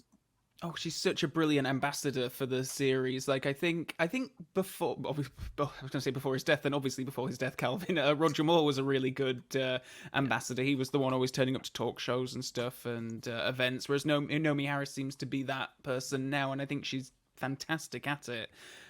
It was a surprise for me as well that she ended up being Moneypenny at the end, and I think that was a really good reveal of a classic character. I think they follow it up with a really bad reveal of a classic character in the next film. In this one, it works, and I completely agree with you as well. Like, in all of the promotional material, she was so prominent throughout, and because it's like, you know, her and Berenice Marlowe as Severine, as, you know, the beautiful, you know, younger women on the posters and everything, you just kind of assume, okay, well, Bond normally sleeps with 2 women per film, so here they are, this is one and the other. And I do like, just exactly as you said, they set up that kind of Moneypenny Bond relationship with that shaving scene when he's in Macau, and it's so well done, the flirtiness between them. They never actually say if they go to bed with each other or not. They might do, like, depending on your interpretation of that scene, but that kind of plays into some of the stuff that Lois Maxwell kind of invented as a bit of backstory for the character, about thinking that maybe years ago they did have a dalliance for like a weekend or something, but they just decided that it wasn't going to quite work out, but they're still very flirty with each other now. And it kind of plays into a bit of that, which is really nice. And also she's very much involved. You know, she does have an arc, and I'm not quite sure how progressive it is that her arc, you know, comes down to, yeah, maybe I shouldn't be out in the field, I should be having a desk job. I don't know if you can probably read more into that. I think in this film, though, I think that works well. I think for her character, it works well. I love her, and I'm very happy that she's come back for the next couple. I love it if she continued as Moneypenny, but as with Ben Whishaw, when they're such brilliant actors and you know that they want scenes to play, they need some juicy stuff to get into, they might not just want to come back for a exposition scene once every few years. But love her to bits. It's definitely a Moneypenny for the modern age, isn't it? You know, in the earlier films, you would never have had Moneypenny out in the field or doing exactly. She's basically like another 00 agent, isn't she? At the beginning, sort of assisting Bond in the mission. I don't know, the character arc that she goes through in this film, I can see sort of like the criticism to that she does start out as a very capable field agent and then just goes for a desk job. I always, and especially watching it today, I always saw that she saw how weary Bond was and tortured by the job, and she maybe thought, that's not for me, because I've seen the results of what it can sort of create with Bond. That's how I kind of looked at it, but I can see there could be criticisms there that maybe wanted a more capable Moneypenny. So it is a different take for the character. It is a shake-up for the character. I just don't think, and this isn't, I think Naomi Harris is absolutely fine as Moneypenny. I just don't think that she has great chemistry with Daniel Craig's Bond, and I don't know if that's a criticism to her. I think it's just that maybe for this film, Craig doesn't feel as suave or as dashing or as, you know, suave, you know, like all the other times, like especially even Casino Royale, I thought he was in that film. But I just, when they're having that flirtatious back and forth, I just don't buy a second of it in this film. And even by the end of it, I don't see them as that kind, you know, Lois Maxwell will forever and always be my Moneypenny, because I love that dynamic. The one that she had with Connery was great, and especially Moore as well. And when I see that and that flirtation with them, I get that. And, you know, that's one of the relationships out of Bond that I've always shipped for so long since beginning this retrospective. I love seeing her together with Bond. But I haven't got that from this film. And I don't think from memory they do much to advance it in the next film either. Like Moneypenny seems to very much be sort of trioed off with Q and M going on that side mission, again, sort of in the field and, you know, pitching in and helping with the mission itself.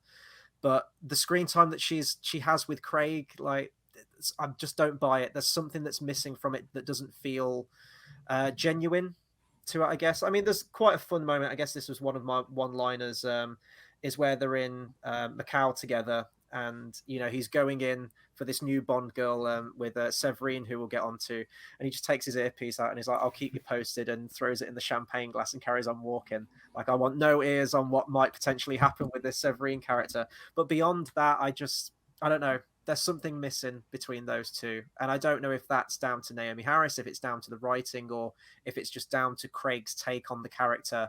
That there's that disconnect from me, from him being this suave, dashing, womanizing kind of Bond. I don't know. I'm a bit lost. Not lost, but I'm trying to process it, because I think when you think of the shaving, I think with Craig, the way I've kind of forced, felt, I guess, is what I was trying to get at. But even that scene, like the shaving scene, perhaps. I think that's always how I've seen Craig sort of womanize people. Like, I think, you go back to him walking up the sea, and as we always joke, and my mom's obviously always like Daniel Craig, hasn't she? So it's those. But I think the way that Craig seduces people, he doesn't do the whole flirtatious stuff. I think he kind of knows he's going to get them. And I love the bit going to Rachel when he does go. I think the camera tries to show the angle of him trying to get down the top, and she's like, no, and carries on. So it's an interesting one, because I've not really seen that with it, but I think it's fair with it. He is very different, I think, with Moneypenny. I'm not going to lie, I've completely forgotten about Spectre, so I'm going to rediscover that for myself next week. But I kind of want to add to Moneypenny as well. Obviously, she is the Moneypenny to Mallory, who I think don't know, has a good time to talk about Ralph Fiennes coming on board. But the way in which, again, it sets up the new MI6, that when the film ends, you have, you get the door for a start, don't you? Which is amazing. But I felt really dumb at the cinema not clocking Ralph Fiennes was going to be the new M. I know it wasn't publicized, and it should be really obvious because he's called Mallory and it's M. And again, I don't know if that's me or anyone else had those thoughts as well. Like, it's Ralph Fiennes. It's Voldemort, yeah. And he was originally talked back in the 90s about being involved, I think around the time of GoldenEye, and I'm not so horrible. He would have been a great Bond. I can't see it. I look at him, I see a stone cold killer. I think of stuff like Schindler's List and Voldemort. But then you think of how he becomes M, and what a phenomenal actor to get on board to play M. I absolutely love Ralph Fiennes. I think I've said this before, because that whenever he comes on a film, my dad gets excited because they were born on the same day in the same year in the same city or something like that. Not the same hospital, but when he was brought, I remember that, Mallory is this government official and he's involved, and it just never clicked in my head that he'd replace Judi Dench. And by the time he gets to the end of it, he's had a full character arc that there's, going back to what I mentioned about Daniel Craig having connections with Javier Bardem, he has it with Mallory as well, that there's the whole respect that they both, Daniel Craig knows his history, but he's still cautious about the politician more than the spy. And it's a really fascinating dynamic. Again, it's a complex thing to throw into a spy film about, a government, the PM's advisor looking into Judi Dench. It's a very odd angle to go with, and you could maybe even draw parallels to Moriarty and Spectre, that here's the government guy coming in who's clearly dodgy. Obviously, this time around, he's not dodgy. He's going to be the new M. But I love all the scenes with Ralph Fiennes. I think he's a solid addition to Bond. And I think in terms of M, if you're going to replace Judi Dench, just the way he's in the room, the way he speaks of Bond, to me, that's the first time. And I know this isn't an origin film, but this is almost like a new origin of MI6 with a whole new base as well, with a Q, with Moneypenny. I was like, this, now we have the respect relationship, that there's been a maternal relationship with Bond and M. Now here is the boss and the employee. And I just love the way it ends with him. I know I'm waffling now, but it's just such a shame that you get that great final scene. And then we've had one film in 90s. It's such a boring thing to keep saying we've had one film since, but the way it sets it up, I really hope some of them come back, because it will be a crying shame to only have had 2 films post with any of these supporting cast. Yeah, agreed. I love how you refer to, I can't remember his actual name now. Moriarty in Spectre. Yeah. What's the guy's name? Is it C? I swear is it C?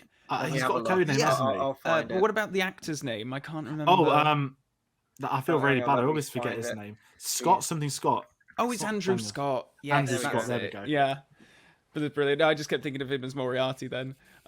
He's basically playing the same character in that film, isn't he? Though, like, Pretty much, yeah. Which would have been interesting if they'd have done something similar to what they did with Ray Fiennes here. Like, the whole Mallory thing was a bit of a flag for me when the character names were revealed and stuff before the film was released. I was like, okay, that's a bit suspicious. So I had an inkling of how it was going to go with him, and particularly because he was involved with Judi Dench, but I know that some people who were sort of like concerned that he would be a villain or he might be revealed to be a big mastermind of the thing, and I think that, like I say, it didn't really work for me because I just had that red flag of M, in his name being there. I wish they could have played more in that with Andrew Scott in Spectre rather than just make him so clearly a baddie from the start. And I guess we're just used to Ray Fiennes being Nazis or Voldemort or whatever, so we just know him. He was basically a Nazi in that film. But... Yeah.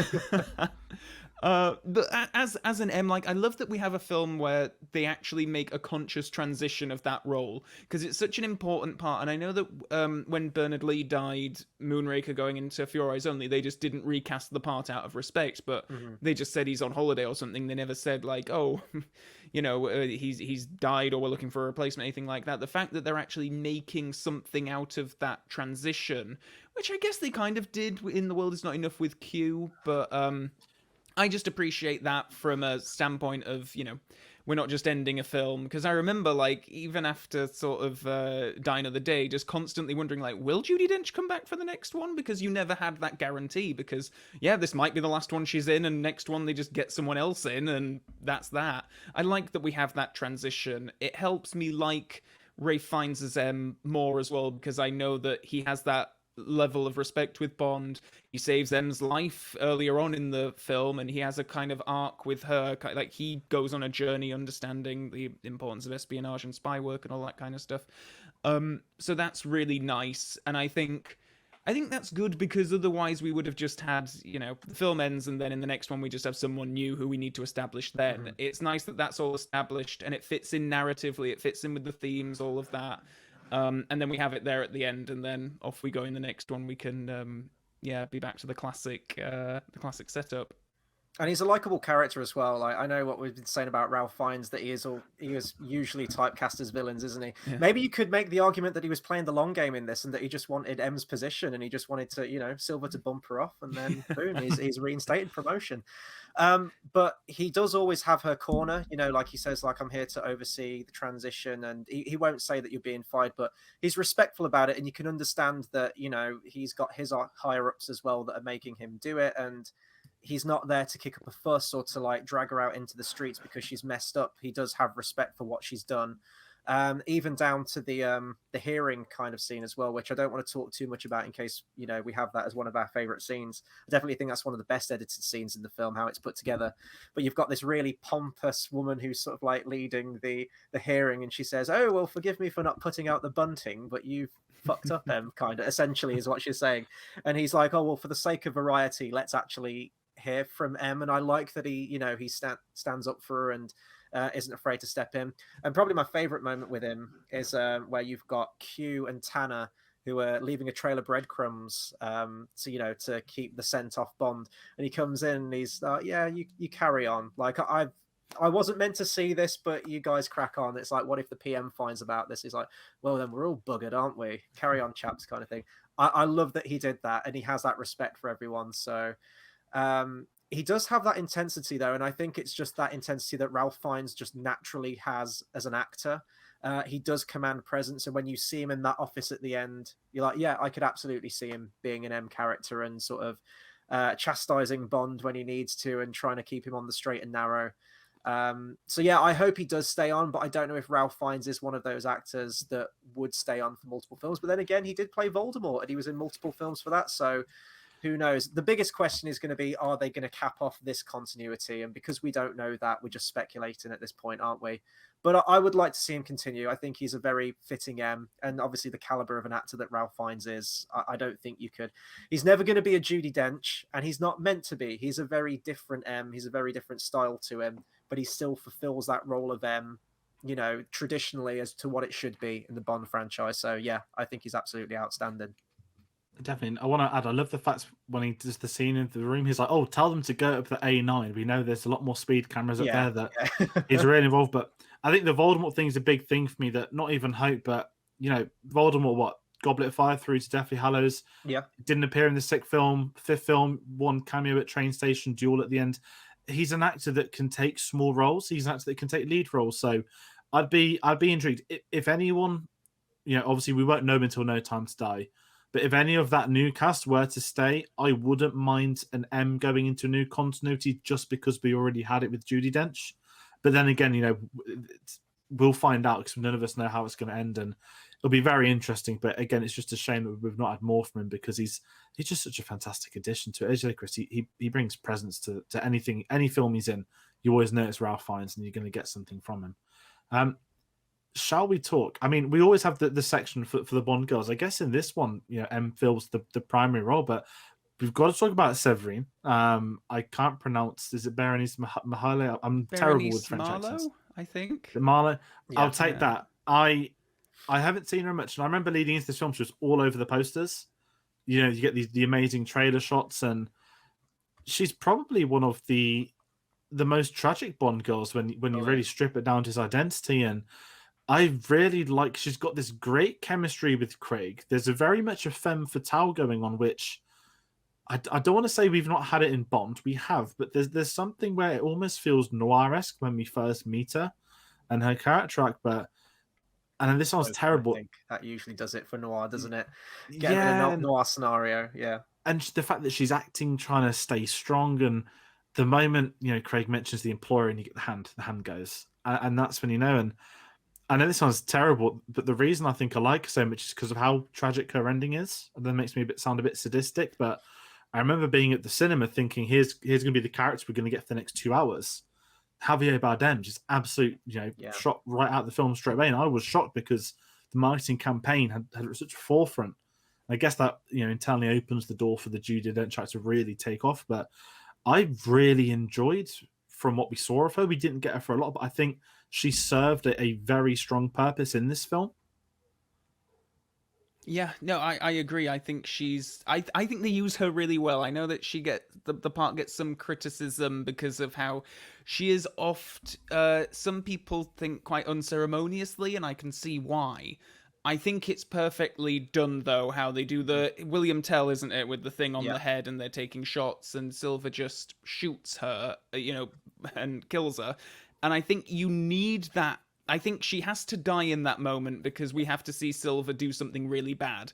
Because up until that point, I know we're going to talk about him after we've talked about Severine, but up until that point, we've seen him do stuff. He blew up MI6 and stuff, but in a disconnected kind of way. He's not in the same scene as the bad stuff that he's doing, and he's just been a bit camp and sort of flirty with Bond and told a story about rats. So you need to give him something that's going to make you feel like, oh god, no, this is a real psychopath of a dude and a bit of a dangerous guy, and she just kind of has to play into that. I think she is Andrea Anders, going back to The Man with the Golden Gun and Scaramanga's tragic girlfriend. I think she's that character done perfectly, like really correctly. Like I always feel really bad about Andrea Anders in Man with the Golden Gun, and I think it's because Maud Adams plays it a bit too sincerely and innocently, and I think because Berenice Marlowe plays it with that femme fatale edge, it just feels a bit spicier. I don't know, there's just something about it that I think works. I love it when she's smoking those thin cigarettes and she's not even blowing the smoke, it's just like coming out of her teeth. It's like, it's really good, and her hair and that whole scene is fantastic.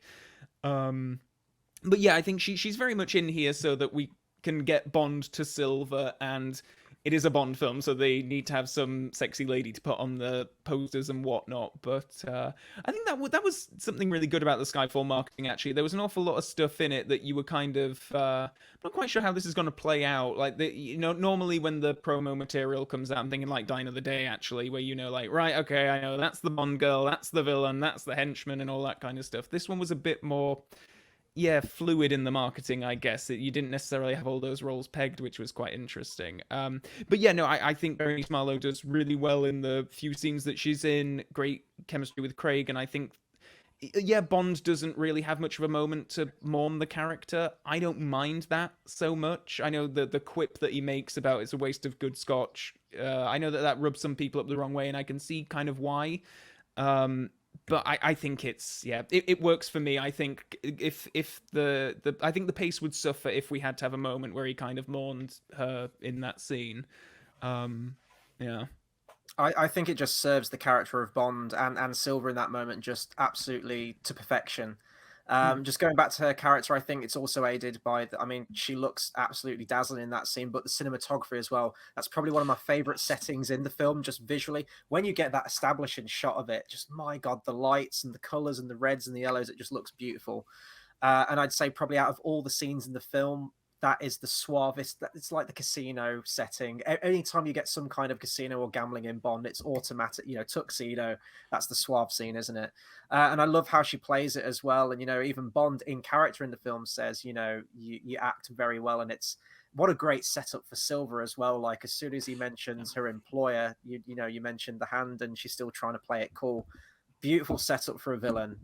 Don't open with your villain, let it breathe, let people talk about the villain, how bad they are, and then thankfully they deliver on that as well when we get Javier Bardem's. I'd say it's easily one of his best performances. Tremendous actor.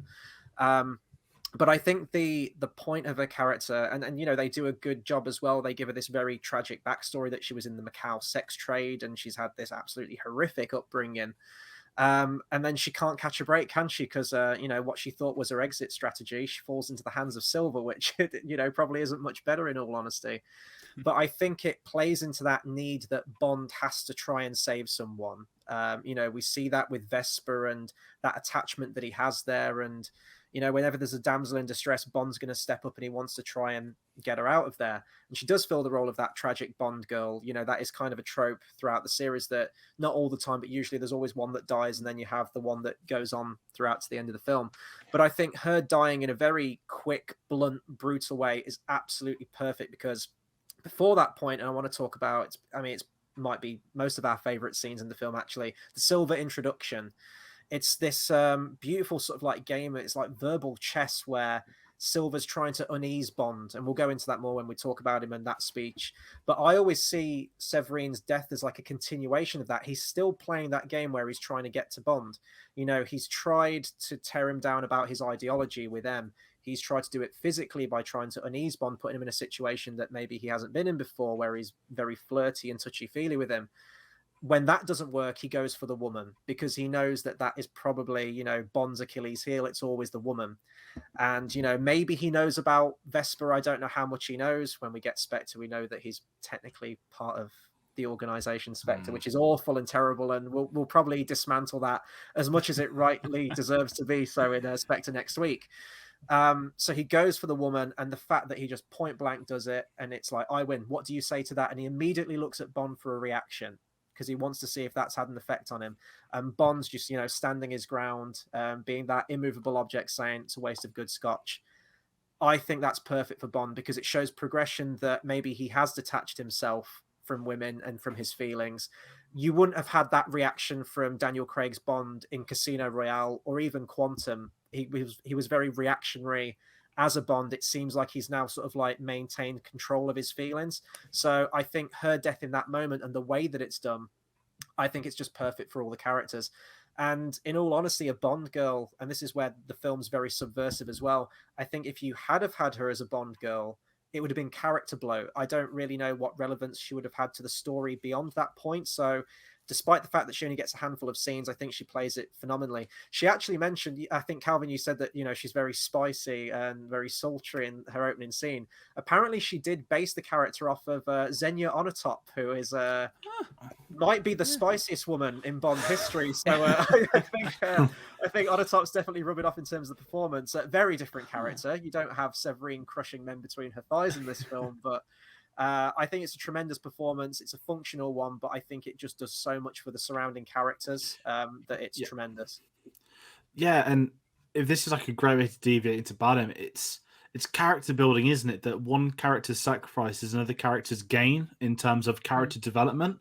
And if we want to talk about Silva, who every time I think about Skyfall, you think of so many great things, but Javier Bardem in this film is absolutely one of the best Bond villains ever put to screen, as far as I'm concerned. And I'm going to save my Spectre rant for next week, because that is even at the time, I saw it at the cinema. I've not seen it since fully. Not that I disliked it.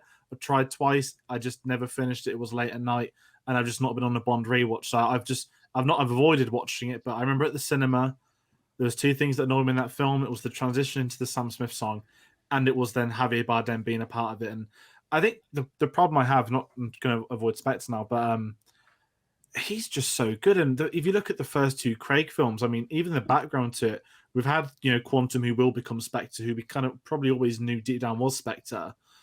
And it's just nice to get a villain that isn't connected to what we've had before. This is a standalone guy that wants to kill M. It is the simplest plot point you can have. Simple ideology from a villain. I just want to kill one person. But what they were able to do with him, the development, the themes that he is. Chris, we had a really good chat on Messenger last night about this, that you can kind of see him as a mirror of Craig, but you can also see him as the future of Craig's Bond. That this was the loyal spy that was wronged by MI6, and the performance is just incredible. And I'm going to jump in with this introductory scene as well. That's one of my favorite ever shots in Bond. The slow escalator coming down, and the fact it's a long take, it doesn't move, it's a stable camera. And then I think at the end it just pans up to his face at the end of the speech about the rats. I think if you want to introduce a villain, that is one hell of a scene to do it. You've got everything you need to know about him. He's sadistic, he's twisted, he's a villain. But just that walk of the elevator, he's got so much suave about him as well. I think Bardem is truly one of the, and even looking at some behind the scenes stuff tonight, I think Barbara Broccoli said, he's best villain I've had, if not one of the best ever in Bond. And there we go. Sorry, did I cut out? It's just for a second, yeah. It's because of the Bardem love. I just think he's one of those actors where he embraced this. He himself helped take it to the level that the character deserved, and absolutely incredible. And I'm sad thinking, I'm not ranking the villains in my head, but is he the best James Bond villain? That's maybe a question I'll have to keep in tally for a couple of weeks, because he succeeds, which is another big point. I will say that before I pass on. He does succeed. Yeah, I know, which is interesting. Not often that he doesn't live long enough to see his plan succeed, but he is ultimately successful. I was interested, actually, just going back to the Being James Bond documentary. I think we mentioned it earlier on, where Michael G. Wilson does point out in that how he kind of talks a bit about the plot and how it is really quite simple. Like, it is, he wants to kill her because of these personal stakes. And I was just thinking, the best Bond villain plots are the ones where you can just, like, Goldfinger wants to rob Fort Knox and all that kind of stuff. It's nice when you can just kind of sum it up like that, comparing to Quantum of Solace, where it's something about water and governments and whatever. But yeah, no, I completely agree. Silva, like, that introductory scene of him telling the story about the rats and in the drum and they're going to eat each other, fantastic. It's so good. And I saw this film 4 times in the cinema. Every time there was just silence all the way through that. It was like the Heath Ledger bit in The Dark Knight where he's on the shaky cam and he's got the guy tied up. Every time you would see that scene, it'd be silence. Like, you could hear a pin drop. And this had that same reaction, which I thought was really good. He probably is the most memorable villain of the Craig era so far, I would say. I love Mads Mikkelsen and I love Le Chiffre in Casino Royale. I think he's brilliant, but he's not flamboyant like Javier Bardem is here. And I know that he had a lot of ideas with the character. I think they put in the fake teeth at his request, and I think the blonde hair was his request as well. He is very much going for that. Chris, I think you mentioned it earlier on about him, he's the dark side of Bond kind of villain, which I think they did a similar thing with Alec Trevelyan in GoldenEye, because it's 006, 007. But this is kind of, I like that it's not just, they don't just get another Englishman who looks like Bond to go up against him. They've done a bit more physical stuff. It is, he's not English for a star. I think that's good. but yeah, it is kind of like, oh yeah, what would happen if Bond just went completely off the rails and went through all of these horrific events? What would he end up like? And this is kind of it. But there's just so many little bits that he does that's so perfect. Like, I love when he's chucking one of the grenades in the house at the end and he just has this little hand movement. That's just so, I love it. Like, he's very camp, but I like that. And the scene where he's like coming onto Bond is really like fun and weird, and they get some good lines in there, which is really nice. His whole plan to kind of escape MI6 takes a big dosing of salt to kind of swallow the logic of all that. I don't care, I must say, when it comes to that sequence. Like, I think it's just one of those instances where when you leave the cinema or you leave the film and you're thinking about it, you are kind of like, wait a minute, how did he know that tube was going to go past at that moment and all that kind of stuff? But I think it just works so well as a sequence. It's edited, paced really nicely. It falls down a bit under scrutiny, but I think it works. It works for me anyway. It's like those Dark Knight comparisons again for me, especially with the villain's plan in this, and we saw a lot of films doing it that same year, as this film. We had Avengers as well, where Loki intends to be captured because it's all part of the plan. And I don't want to say that always stemmed from the Dark Knight, but I think definitely in terms of modern film standpoint, that is always the one that I kind of come back to as the one that started that trope. Star Trek the year after did it with Khan as well, didn't it? That's it. Yeah, a lot of films. It was a trend. It was a trend in the early 10s, and I think we spoke about last time about that Jump Away, that I think some films can do it better than most, and I think Skyfall, I don't want to say, I mean, it does work better than most. I think it's the way in which you get the follow-up scenes from it, and his character arc as a villain, I think works with that. But I'm the same as you, Calvin. I'm happy to look past it, because I think if you drill down every single Bond film ever made, I think everyone's favorite's going to get an absolute, absolute destruction, and they don't like it. And I think it's an easy target as well for some people, but I'm going to let it slide because it's done so well, and Javier Bardem is just so enjoyable on screen. I could have honestly just had another film of him just in the day in the life of, like, I wonder how he hacks all the computer stuff. It's just, I absolutely love seeing him in this. Sorry, Chris. Yeah, no, it is a huge leap in logic with stuff like that, but I have the same thing with Joker in The Dark Knight. Does that take away from my enjoyment from The Dark Knight? Absolutely not at all. It's like, it's fine for what it is, it's functional, but it is, there's orchestrating a plan to perfection, but then there are these, coincidental moments, but it's absolutely fine. Christ almighty, how do I unpack the character of Silva? I mean, I watched it today, and I think I messaged you, George, and I think I said he's the best Bond villain. I think definitely from a writing standpoint and narratively, he's by far the most interesting. And I think it is because it is that polar opposite to Bond, and I've always loved that hero-villain dynamic, whether it's any superhero or whatever it happens to be. When you've got a villain who is so intrinsically linked and almost identical to the protagonist, but they've just gone off the deep end, like the Joker says, just one bad day. And that's the case for him as well. And I think we get just enough about his backstory as well. You understand why he has the grievance he has with M. His backstory, granted only 5 months. I'm not saying that was horrible. He went through a lot, but as I mentioned, Bond, 14 months in Die Another Day. I feel like this kind of character would have been a more interesting villain to have in Die Another Day based on how Bond starts that film off. I think that's one of my biggest criticisms of that film, is that it's a great standpoint to have Bond be put in that position, but they never kind of follow it up and he goes right back to normal. This is taking that idea, which I thought was a great idea for Die Another Day, putting it to a villain and showing what can happen to someone who was all for, Queen and country and everything like that, and was probably M's best agent at the time. It was probably the poster child for MI6, and it just shows how disposable they can be, which is beautifully exemplified as well in the opening scene with how disposable Bond is, where she's like, take the bloody shot. So it's just such a well-written script. Everything makes sense and is all linked to each other. But Javier Bardem, I mean, now he has probably 2 of the best on-screen villains of all time, not only from this, but of course No Country for Old Men as well, where he's terrifying.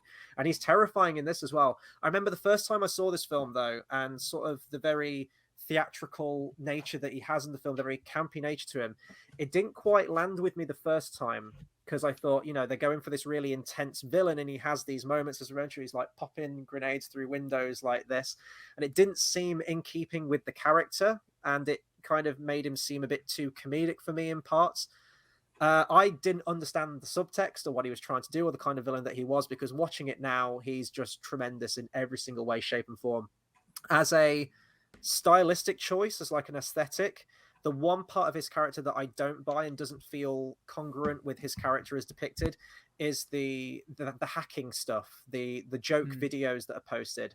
That does seem like a very sort of theatrical cyber kind of character, maybe someone like the Riddler or the Joker or something like that, that would put together these jokey videos. And when you see Silva and what he's out to do, I don't see him there like spending ages on After Effects or Photoshop putting these like wacky videos together or whatever he does. So that doesn't feel in keeping with the character for me, just in terms of an aesthetic. Maybe a more costumed villain that akin to like what you get in like the older Bond films would have worked for something like that more, I think.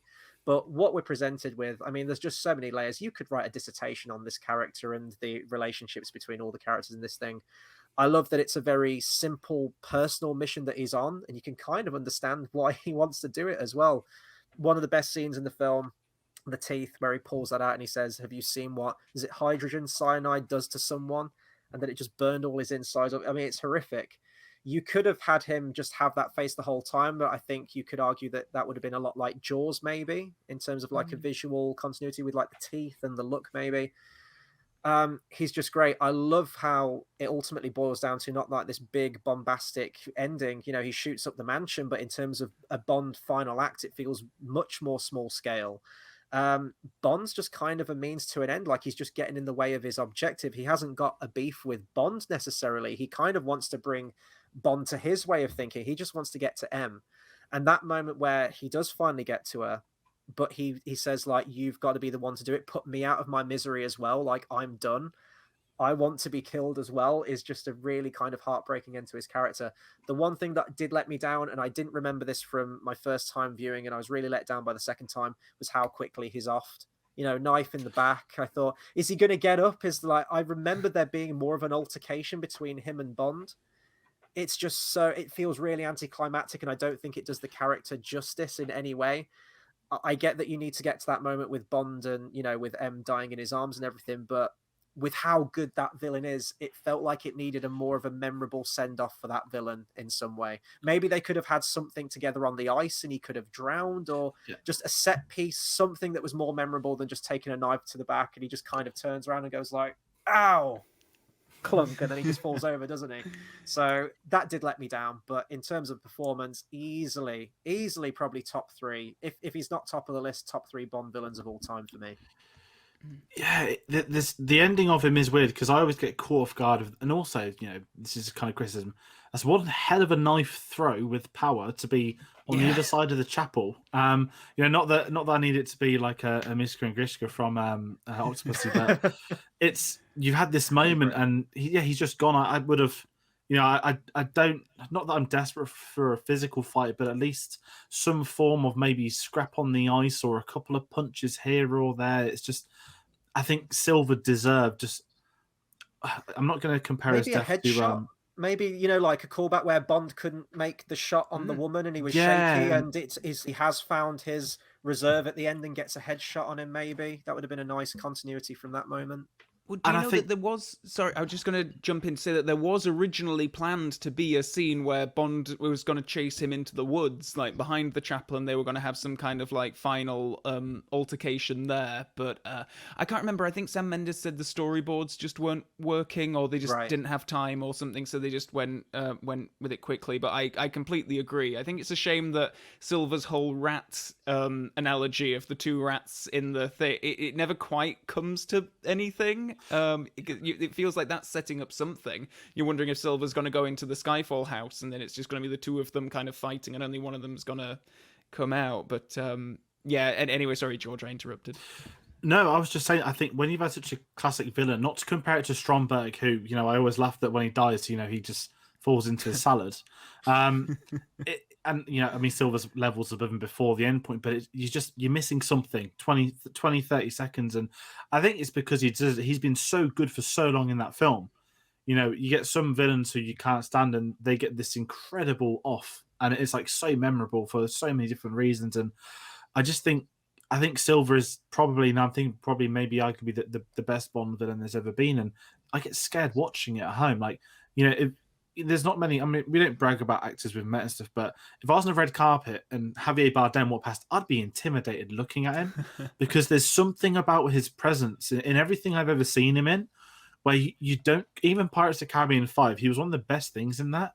And there's just something about him where I just, not only is he great at being a villain, he's just a very good actor. And I think he's one of those that I don't know if he does method or if he's just so performance driven, but they translated the script into Spanish for him apparently, so he could get a better understanding of the character. And when I read that kind of completely threw me. And from what I was reading, it wasn't easy. Like Sam Mendes was desperate for him. He really wanted him in. He was hesitant at the start, and I think it paid off. And I think Bardem is one of those actors where he'll look back and imagine. And he was also nominated for a BAFTA and supporting actor for this as well.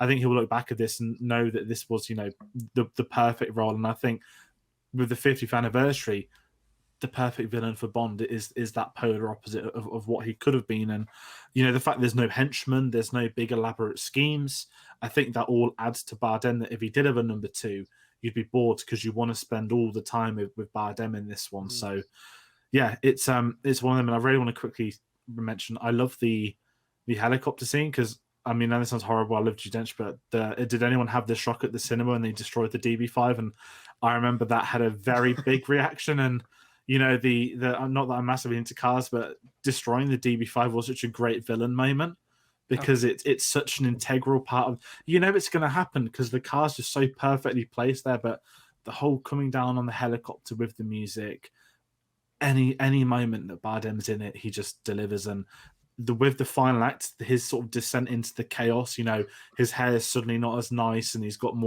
like burns around his face and everything. His descent into where he's just staggering towards Judi Dench, that is what his character is naturally built up to. And I don't think they could have done it any better. The destruction of the DB5 seems to be the moment that like really tips Bond over the edge to like go and get him. Yeah. Like it's not the destruction of his family house. He even says, "Oh, I never liked this place." Anyway, I don't even think it's like M getting shot or anything like that. But when he looks out that window and sees his beloved car get shot to pieces and explode, he's like, "Oh, okay, that's it. This guy's got to go down." So I did like that bit. When the music swells and you just have Daniel Craig looking really pissed off, I think it is a really nice moment. I think it is potentially at risk of being a bit of like I don't know actually, because I think it's so well handled. Like I could maybe see how people might roll their eyes a bit at it or whatever, you know, like, oh, for God's sake. But I think it's just really nice. It makes sense that he would get so pissed off about that, and just it's a great moment. I guess that brings us on to the music then. So I'll go in with the score first. So we have Thomas Newman on this one, which makes sense. He's one of Mendes's guys, and I think even David Arnold said that he expected, you know, Mendes to bring in his own guys. I forget how many collaborations it had been with Mendes and Thomas Newman at that point. I think the score works. I think it's fine. It's not quite up to David Arnold standards, in my opinion. I still think Casino Royale score is easily by far one of the best. But it hits the beats it needs to, and you know, it functions as a score. You do get some nice callbacks to the Bond theme in there, especially in the opening scene. I thought the score was really good. Was this the film where Muse were going to do, was it Supremacy? Was that this one, or was that for Spectre? I always forget. I think Supremacy came out in 2013. I think it was this. So all I can go off is that when we saw Muse in 2013, their new album had that song on. So I think it would have been Supremacy, which is a song I absolutely love. I love Muse. And I'm going to jump in and say it. Our tier list video will be online by the time this comes out. Yes, it will. I'm just thinking in my head. This is one of the very few Bond themes I would have happily sacrificed having Muse for. Well, it was the Adele Skyfall song, just to really quickly jump in.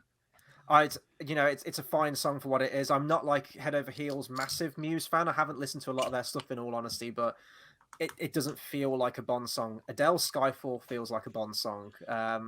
It's so weird doing this after our tier list because I don't want to give anything away of where things might be. This feels akin to those old classic style Bond themes, you know, the likes of Shirley Bassey, the big bombastic, female vocalist belting it out, and you absolutely get that with Adele Skyfall. It feels somber, it feels in keeping with the theme as well. And Kleinman's title sequence as well. I really enjoy in this one as well. Loads of skulls, loads of gravestones, which just, teases the end of the film where it's all going to end up.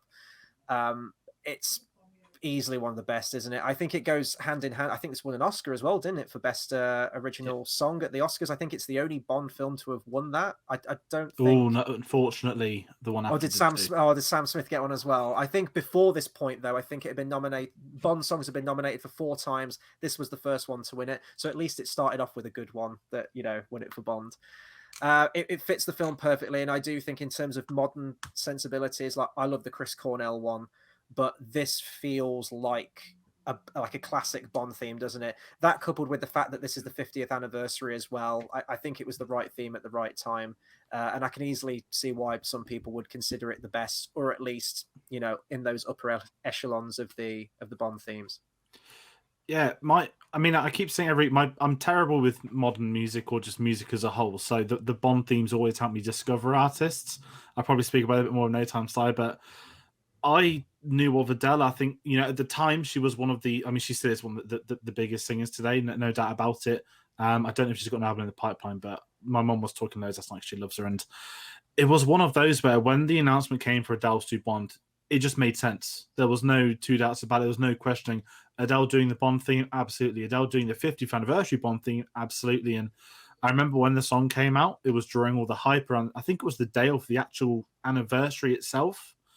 And I remember, back in the day, you'd have to download it onto your phone. It was before Spotify, I think. And I remember just listening to it on the bus going to college, just on loop for like 40 minutes, because I was like trying to devour all the words and what does it mean? What is this going to mean for the film? And I think I fell over the song right away.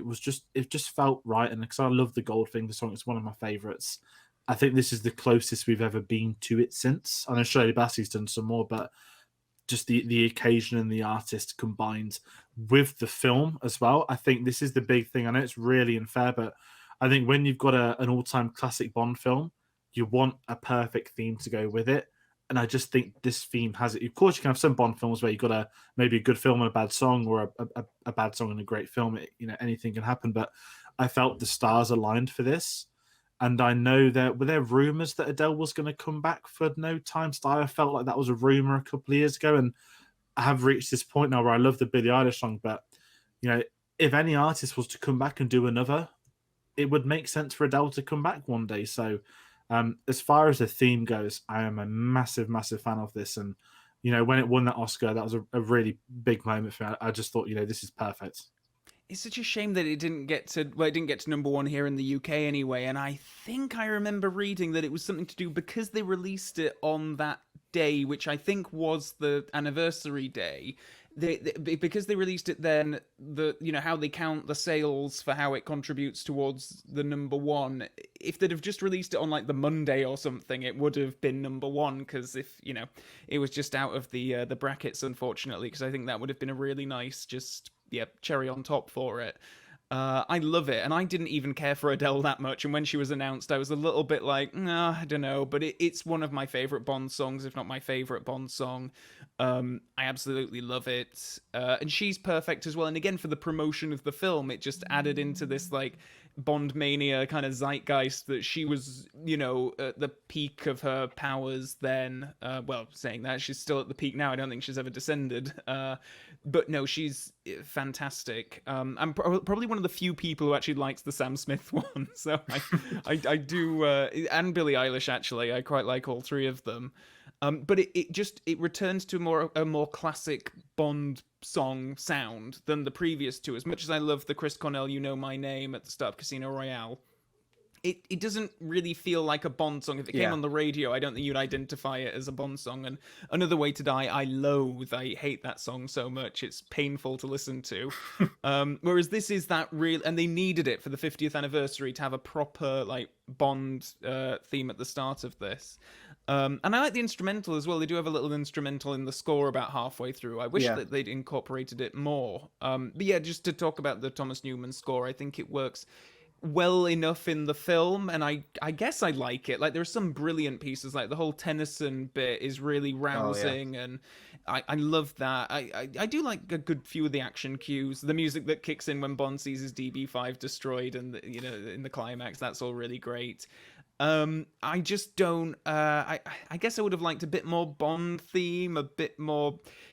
I don't know, it's not an energizing soundtrack. Like, I think David Arnold's music kind of tells a story as you go through the action scene, and it really helps. I was watching Quantum of Solace recently, kind of leading up to the new one, and I'm like, oh god, without David Arnold's music, I would probably hate all of these action sequences, because he just has these little motifs in there that like track with a character falling down or losing sight of someone, or getting hit, something like that. Whereas Thomas Newman's music feels just like it is kind of this underbed of sound in places, and maybe that's unfair because there are moments that he hits. I've always kind of liked the moment at the start where Bond hits the motorbike and then he goes flying off onto the train, and there's the da da da da da. I quite like that, but I think it's a lot better than his Spectre soundtrack. But yeah, I don't remember anything from that soundtrack at all in any way, shape, or form. A good bit, which is a bit distracting at times, but yeah. I think just like the last thing I'll say on the score as well is I agree it would be nice to have more of those moments where the Bond main theme kicks in, but thinking about the film, besides the opening action scene, because there aren't many sort of like heroic Bond moments in the film, because he is mostly sort of like the washed up Bond, isn't he? I don't know where you could place that, the Bond theme in full statement. So it is a functional score, I agree, but it's not particularly memorable in the grand scheme. I will say, just like, because we'll be moving on to legacy now of this film, Adele's Skyfall, this isn't necessarily a criticism of the song in this film, but kind of where they continue to take it. I don't know if the fact that this was the first song to win an Oscar in the Bond franchise, they felt we just need to sort of like capture lightning in a bottle again, as to what Adele did, that same kind of feel and tone. But the next two themes that we get, you don't go back to like a Chris Cornell type one. It is those very somber, moody kind of Bond songs, which you could say match the tone of the films. That's the tone they want to go for. So I don't know if they were trying to ape off the success of what they did with Skyfall with Adele, and they've tried to replicate it a bunch of times. But I do think that kind of moody, sort of like low-key type opening song now, it has almost reached the state of parody, and it has been parodied. In Deadpool 2, there's the opening title sequence of that film very much is trying to do an Adele thing, Skyfall, and it would be nice to see for the next Bond film something a bit more lively, a bit more energetic, like Chris Cornell was when they rebooted it with Casino Royale, because it does feel after this theme, the legacy of it, they do kind of fall into the doldrums a bit, whether you like the song or not, but it is a very similar tone to this one. They've had sort of like three very somber themes, one after the other. It would be nice to get a bit more variety, I think, from this point. But you can't grumble with Adele Skyfall with this one, because this was the first one that did it, and it fits the theme well. And if this was a lively theme at the beginning, it would not fit the film in any way, shape, or form, because it's not that type of film. Which takes us on to the legacy of this film. So I think that this one, maybe more than any other Bond film, broke so many records. It was one of the highest grossing films I think it was second highest grossing film of the year. Oscar nominations, BAFTA nominations, everything across the board. It just sort of like swept the board in terms of the nominations for things, didn't it, really?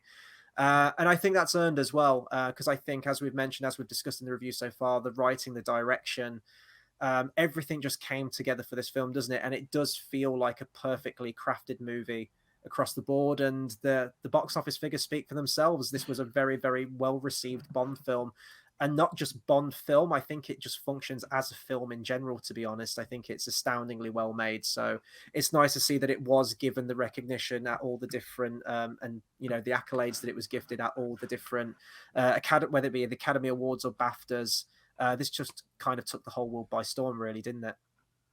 Yeah, it's amazing. I mean, I love my box office stats and stuff like that, and it's always. I remember, 2012, as I mentioned, it was the first time I was at college. I was getting really into like box office numbery type things, because I was always like following it for like Avengers was breaking records, Dark Knight Rises was meant to do as well, and obviously I think the Aurora shooting is a reason that didn't do as much in truth. But Skyfall was like the loveliest surprise in the world.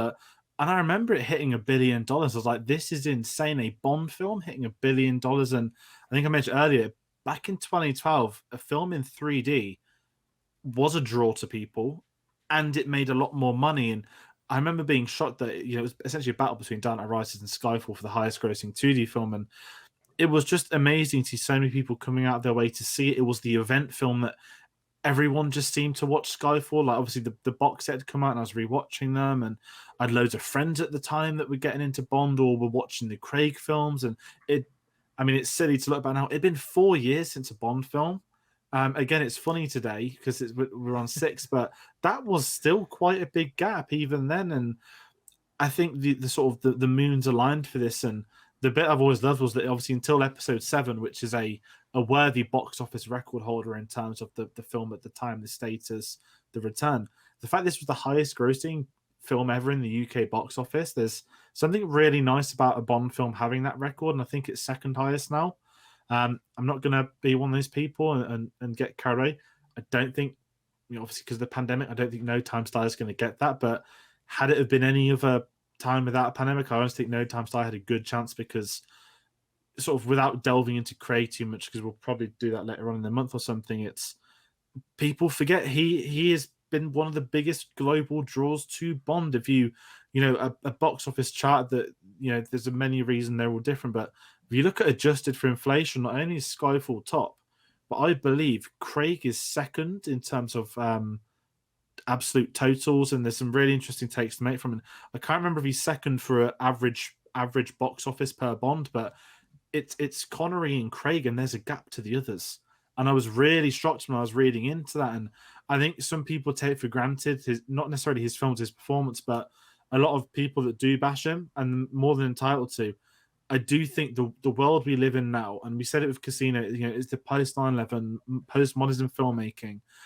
I think the audience wants films like this. Now, of course, we are seeing things like Marvel rise up, which is fine, but when you've got a franchise that can't have 4 films coming out a year, it's got to be one every few years. It's the fact it's able to still be such a draw, so many years into all these franchises. It's really incredible. But again, just the legacy of Skyfall was just, I said it's like the Dark Knight. The Oscars came, the nominate. I mean, we spoke about Casino. It got 9 BAFTA nominations and 0 Oscar nominations, but this got the jump. This got the Americans in with it. Everything moved for this film to work the way it did. And I think its second Oscar win was Best Sound. It was a really weird year where they drew. But again, it was seeing it get the acclaim, the ceremonies, the box office acclaim, the public's acclaim, and the critics. I don't think that happens for many. And 9 years later, I still think a lot of the general public have this film in such a high regard. Oh, totally, yeah. And this is the one that just anecdotally, like when I'm talking to like friends and stuff who aren't big film geeks or Bond fans or whatever, but this is often the one that people remember that they really liked.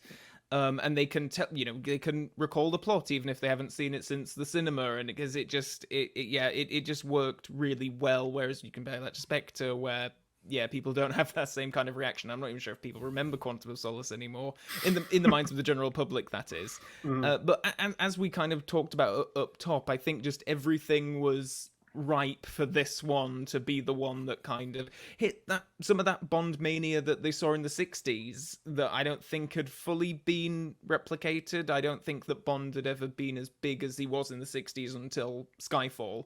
And saying that, Pierce Brosnan's films were on an upward scale, like they were, or each one was making more and more money than the previous. And I think the Craig films have continued that until Spectre, which had a bit of a dip. So I think it was all very well deserved, and it just goes to show if you have a great film at the center of all of this stuff happening around it, you can really tap into something and really reap the rewards of it. It's just terrifying to think that this film is nearly 10 years old now, because I still think of this as being one of the new ones, and it's like, oh no, it's really not a new one anymore. But yeah, and I still think, they had a screening of it in Leicester Square a few weeks ago, like it was like a big open air thing. I do see it every now and then when there's like not even a Bond specific thing, but like some stately home, they'll have like a season of films outside on the garden, and it's all of these big British films that'll be like Billy Elliot or whatnot, and Skyfall will be one of them. I think they tend to go for that over Casino Royale, and maybe, I don't know why, but it does, it has a special place in people's minds, I think, which is very well deserved. Yeah, and it still holds up. It's very difficult to say, a film 10 years on, because it's not all that much time in the grand scheme of things compared to some films, but easily still, probably one of the best in terms of how it's constructed and all put together. And we'll go into some of the scenes that make that so great now. So we'll go around sort of like favorite scenes. And if you've got any worst scenes as well, I think we started that a couple of weeks ago. I think it might have been, was it Die Another Day that we started the worst scenes as well? I'm sorry, George, because I know you love that film. So we'll do the same in this one because there is one that stands out. George knows exactly where I'm going to go with this. Yeah. And then we'll get onto our one-liners as well. So favorite scenes. I need to punctuate that this time so there's no confusion like there was on Casino. Favorite scenes first. We've already talked about it, so I'm not going to go in depth into it. The pre-credit scene is just outstanding. It's the best action set piece in the entire film for me in terms of scale and camera work, and that really truly feels like Bond in his prime. So I love that opening scene. Other things, just the light, it's more sort of like technical stuff, but lighting and how things are put together. The stuff in Shanghai is outstanding. Probably some of the best use of lighting I've ever seen in a film, in all honesty. And Macau's establishing shot and just the look of that is just absolutely gorgeous. And I'm going to keep it to a sentence before passing to George because it's probably one of his favorite scenes. Silva's introduction, it's easily one of the best.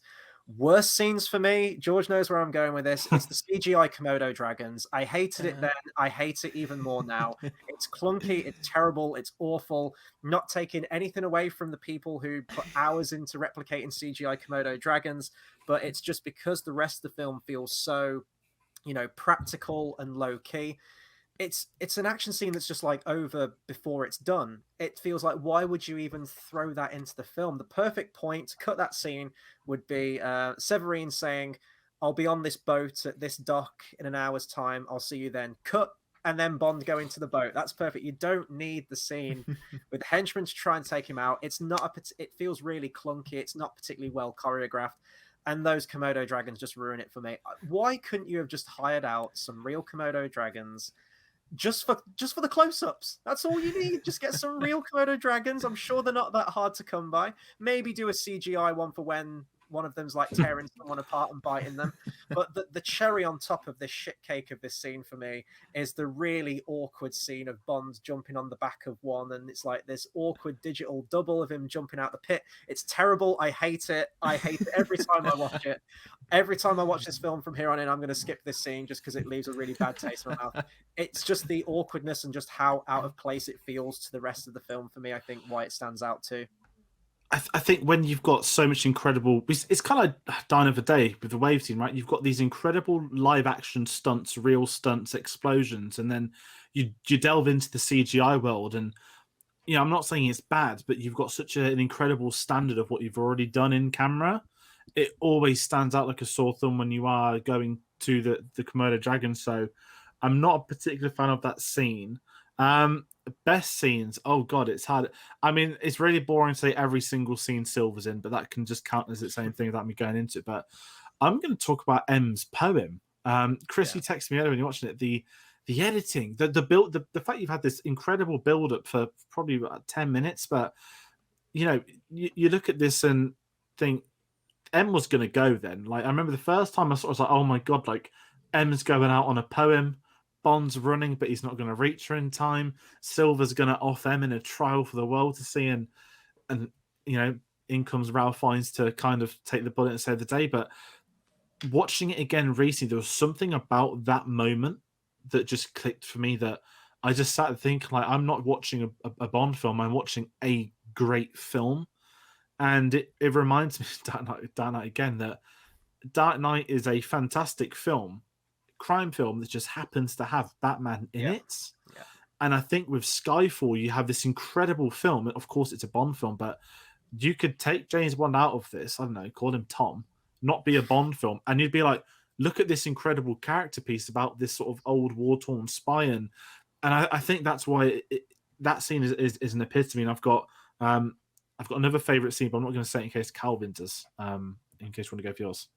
Okay, well, I was actually gonna say, like, that whole London sequence from like when Silva escapes up until the inquiry thing. Like, I think yeah, it's perfect. I just love that whole thing, how the action builds. I like Bond talking to Q and the train coming. I like him chasing around the underground. And again, like, it just kind of, on a personal level, it did play into that, that I had just moved to London, not, a year since, before the film came out. So I was recognizing places and, the underground and all that kind of stuff. So it was kind of playing into that, which I appreciated on a personal level. But just watching it now, I think it is so perfectly constructed, and particularly in that inquiry shootout, how every shot is just it's a masterpiece of composition and editing. How, comparing it to something like Quantum of Solace, where the action sequences are very much, and deliberately so, kind of just edited in this very frenetic way, your eye doesn't necessarily connect the dots of what's going on, because it is just a flurry of stuff happening in quick succession.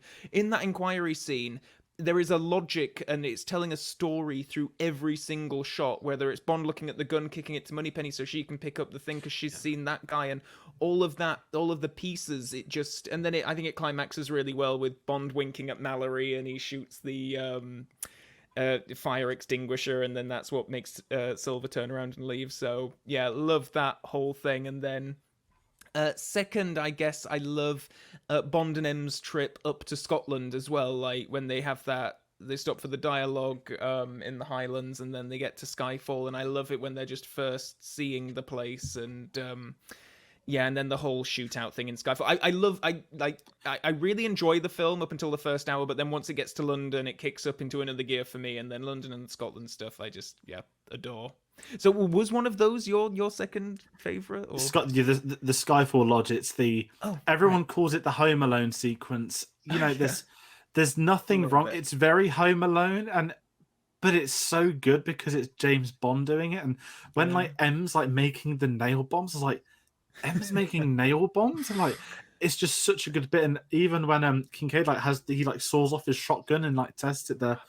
That whole sequence up till Silva coming in with the helicopter, destroying it, his grenade throw has just this suave on it that I don't think it's the little things like that add character, doesn't it? It's little traits and things here and there, and I love that whole end sequence. I know a lot of people. I mean, I think a lot of people do like it, but it does get sort of mocked quite a lot. But James Bond never liked the house enemy, and taking up the helicopter was just incredible as well. But R.I.P. to Aston Martin, but it did return, much like James Bond in Spectre and No Time to Die.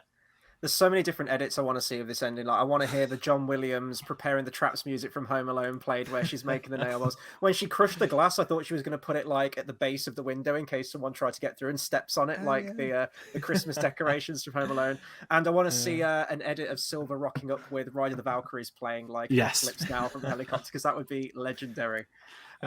This takes us on to our weekly Bond one-liners as well, and again, fairly slim pickings in this one. I knew this was going to be the one that didn't have many because it is quite somber, in terms of tone. Really quickly, this being the anniversary, there are some wink, wink, nudge, nudge moments. So we mentioned the exploding pen thing, obviously going to GoldenEye. I can't remember if there's been another exploding pen in Bond or if that was the first one to do it. It's the one that sticks out in my mind anyway.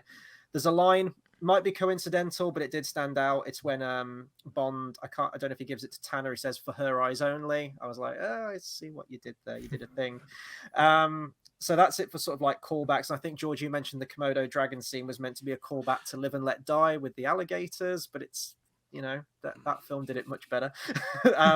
So in terms of my one-liners for this week, there's the guy at the tube station. He's like, he's keen to get home. I quite like that scene. Got a laugh out of me. There's the banter between M and Bond where they're driving. She goes, "Go on then, eject me, see if I care." That was great. And this was the one for me. What makes you think this is my first time? And that's going to take it for my number one-liner. It's been really interesting reading that, actually, because it seems like everything that happens, it's always been coincidental. There's been something in the news, or there's been a film that has a Bond clip in it. It's always been around this time. I think it was last week or maybe the week before, there was an article on Yahoo saying how the Bond producers had to lobby so hard to keep that line in the film. The studio didn't want it in there. They thought it was out of character and everything, but the producers fought so hard, tooth and nail, to keep that line in. And it's just absolutely tremendous. I didn't understand the significance of the line when I first saw it in 2012. Now, it's probably one of the best moments. You know, it's Silva. He's trying to unease Bond. He's trying to throw him into a situation that he's not used to, and Bond's just coming right back with that, just puts Silva in his place. And I do love the very sort of camp, like, oh, Mr. Bond. Like, I love that moment as well. Straight afterwards, it's such an important line for Bond's character and for how devout he is, how he's not going to buckle under pressure or anything like that. I love it. So that is easily going to be my top pick for this week for the one-liners. I can't really pick a one-liner because you've said the best one as well. I mean, I always thought the Silva one, it was funny at the cinema, like it got enough. I never, until I think it was even recently, you were like, it means so much, and you delve into it, like, well, like, yeah, like Chris is on a really good point here that, you know, I thought it was a good line anyway, but I'd never really into the significance of it. So it is up there for me. I want to mention, like I said it earlier, the painting scene. You know, I just see a bloody big boat. It just reminds me of the, you know, however many years you did English at GCSE, essays at uni and college. And, you know, I remember we doing Spider-Man 1 at school and I loved it. And they're like, you know, May's still wearing her wedding ring. She's not ever her husband. I was like, she's just wearing her wedding ring, please. Like, it's just character costume. And I just love that moment of, because also I think what makes that scene so much funnier is that obviously Bond hasn't clocked its cue. And, you know, in London, you can have people come up and talk to you, and it can be weird. And I've never been to the National Gallery, but I can imagine anything more fearful than someone coming sitting next to me at a museum and chatting to me about paintings. And I just love the way Tate Modern, it's just like, yes, it's just nonsense. Like, people like look at it and are studying it, analyzing it, and I'm just kind of there, like, I look at it, and I move on to the next one. That's why I'm not good at museums that aren't really film related. And yeah, I just the bloody big boat. That was me shipping that for many years, many memories there. And yeah, we've all been there with film stuff, haven't we? We know what the teachers are like. There's a Bond level pun right there, George. I ship this. Nice, I like it. They're not intentional, but we'll take it. Can I have non-Bond one-liners as my favourites? Because Welcome to Scotland, like, does it every time for me. I love that. It's such, like I say, every time in the cinema, it just got such a reaction. And I think my second favourite would probably be, I love it when M and Bond have that scene in her apartment, and she says, "Oh, we've sold your flat," and he's like, so he says something like, "Oh, I'll have to find somewhere to sleep," and then she says, "Well, you're bloody well not staying here." I love that. It's just that she would just get that in there, like, yeah, no, I'm happy you're back and everything, but you're really not staying here. It's nice. That's great. So I guess final thoughts on the film then. For me, I am genuinely glad that I've had a turnaround on this film. I was open to it. I hoped that I would have, and, you know, thankfully I can say that I did. I think this is one of the best made Bond films.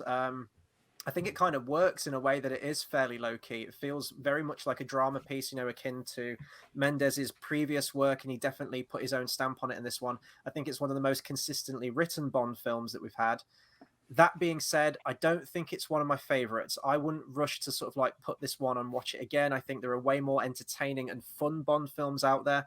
For example, I would rather watch Casino Royale. There's probably more to unpack with this film in terms of character and themes and how everything's connected, more so than perhaps Casino Royale. But I think that I am missing that fun and that heroism in Bond that I want to see, where I'm watching him and going like, yeah, Bond's awesome, he's great. Whereas in this one, it's like, oh no, he wants out and he's moody and he's depressing. And there's always a place for that, elements of that. But I think that the previous movies have sort of like peppered it in a little bit better, and it's still an entertaining action film. This one's more like an intense character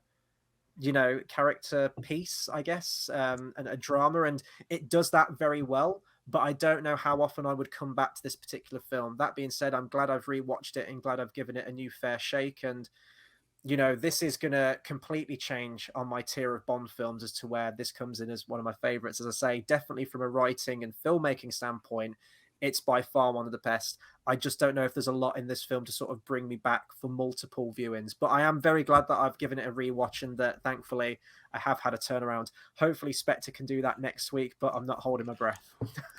I'll say I'm glad as well, because I was dreading you texting me saying you still hate it. I'd have been bloody okay. This would have been a very awkward review, wouldn't it? Yeah, I know. I'd have been probably half terrified. No, I'm with it. I think this film is just a significant moment in the Bond franchise, and sometimes, you know, you can look at an event around a film and that can create hype. It can make it what it is. But I think with Skyfall for me, it's impossible to take away from the occasion with the release of the film that everything built up to that. It was a significant point in my life, getting into these films again, buying a box set on Blu-ray, studying films. Skyfall came at a really important time for me, and I just have so much fun with it. There's characters to unpack, and even 9 years later, I think it's the first time I've seen it since maybe Spectre came out, perhaps.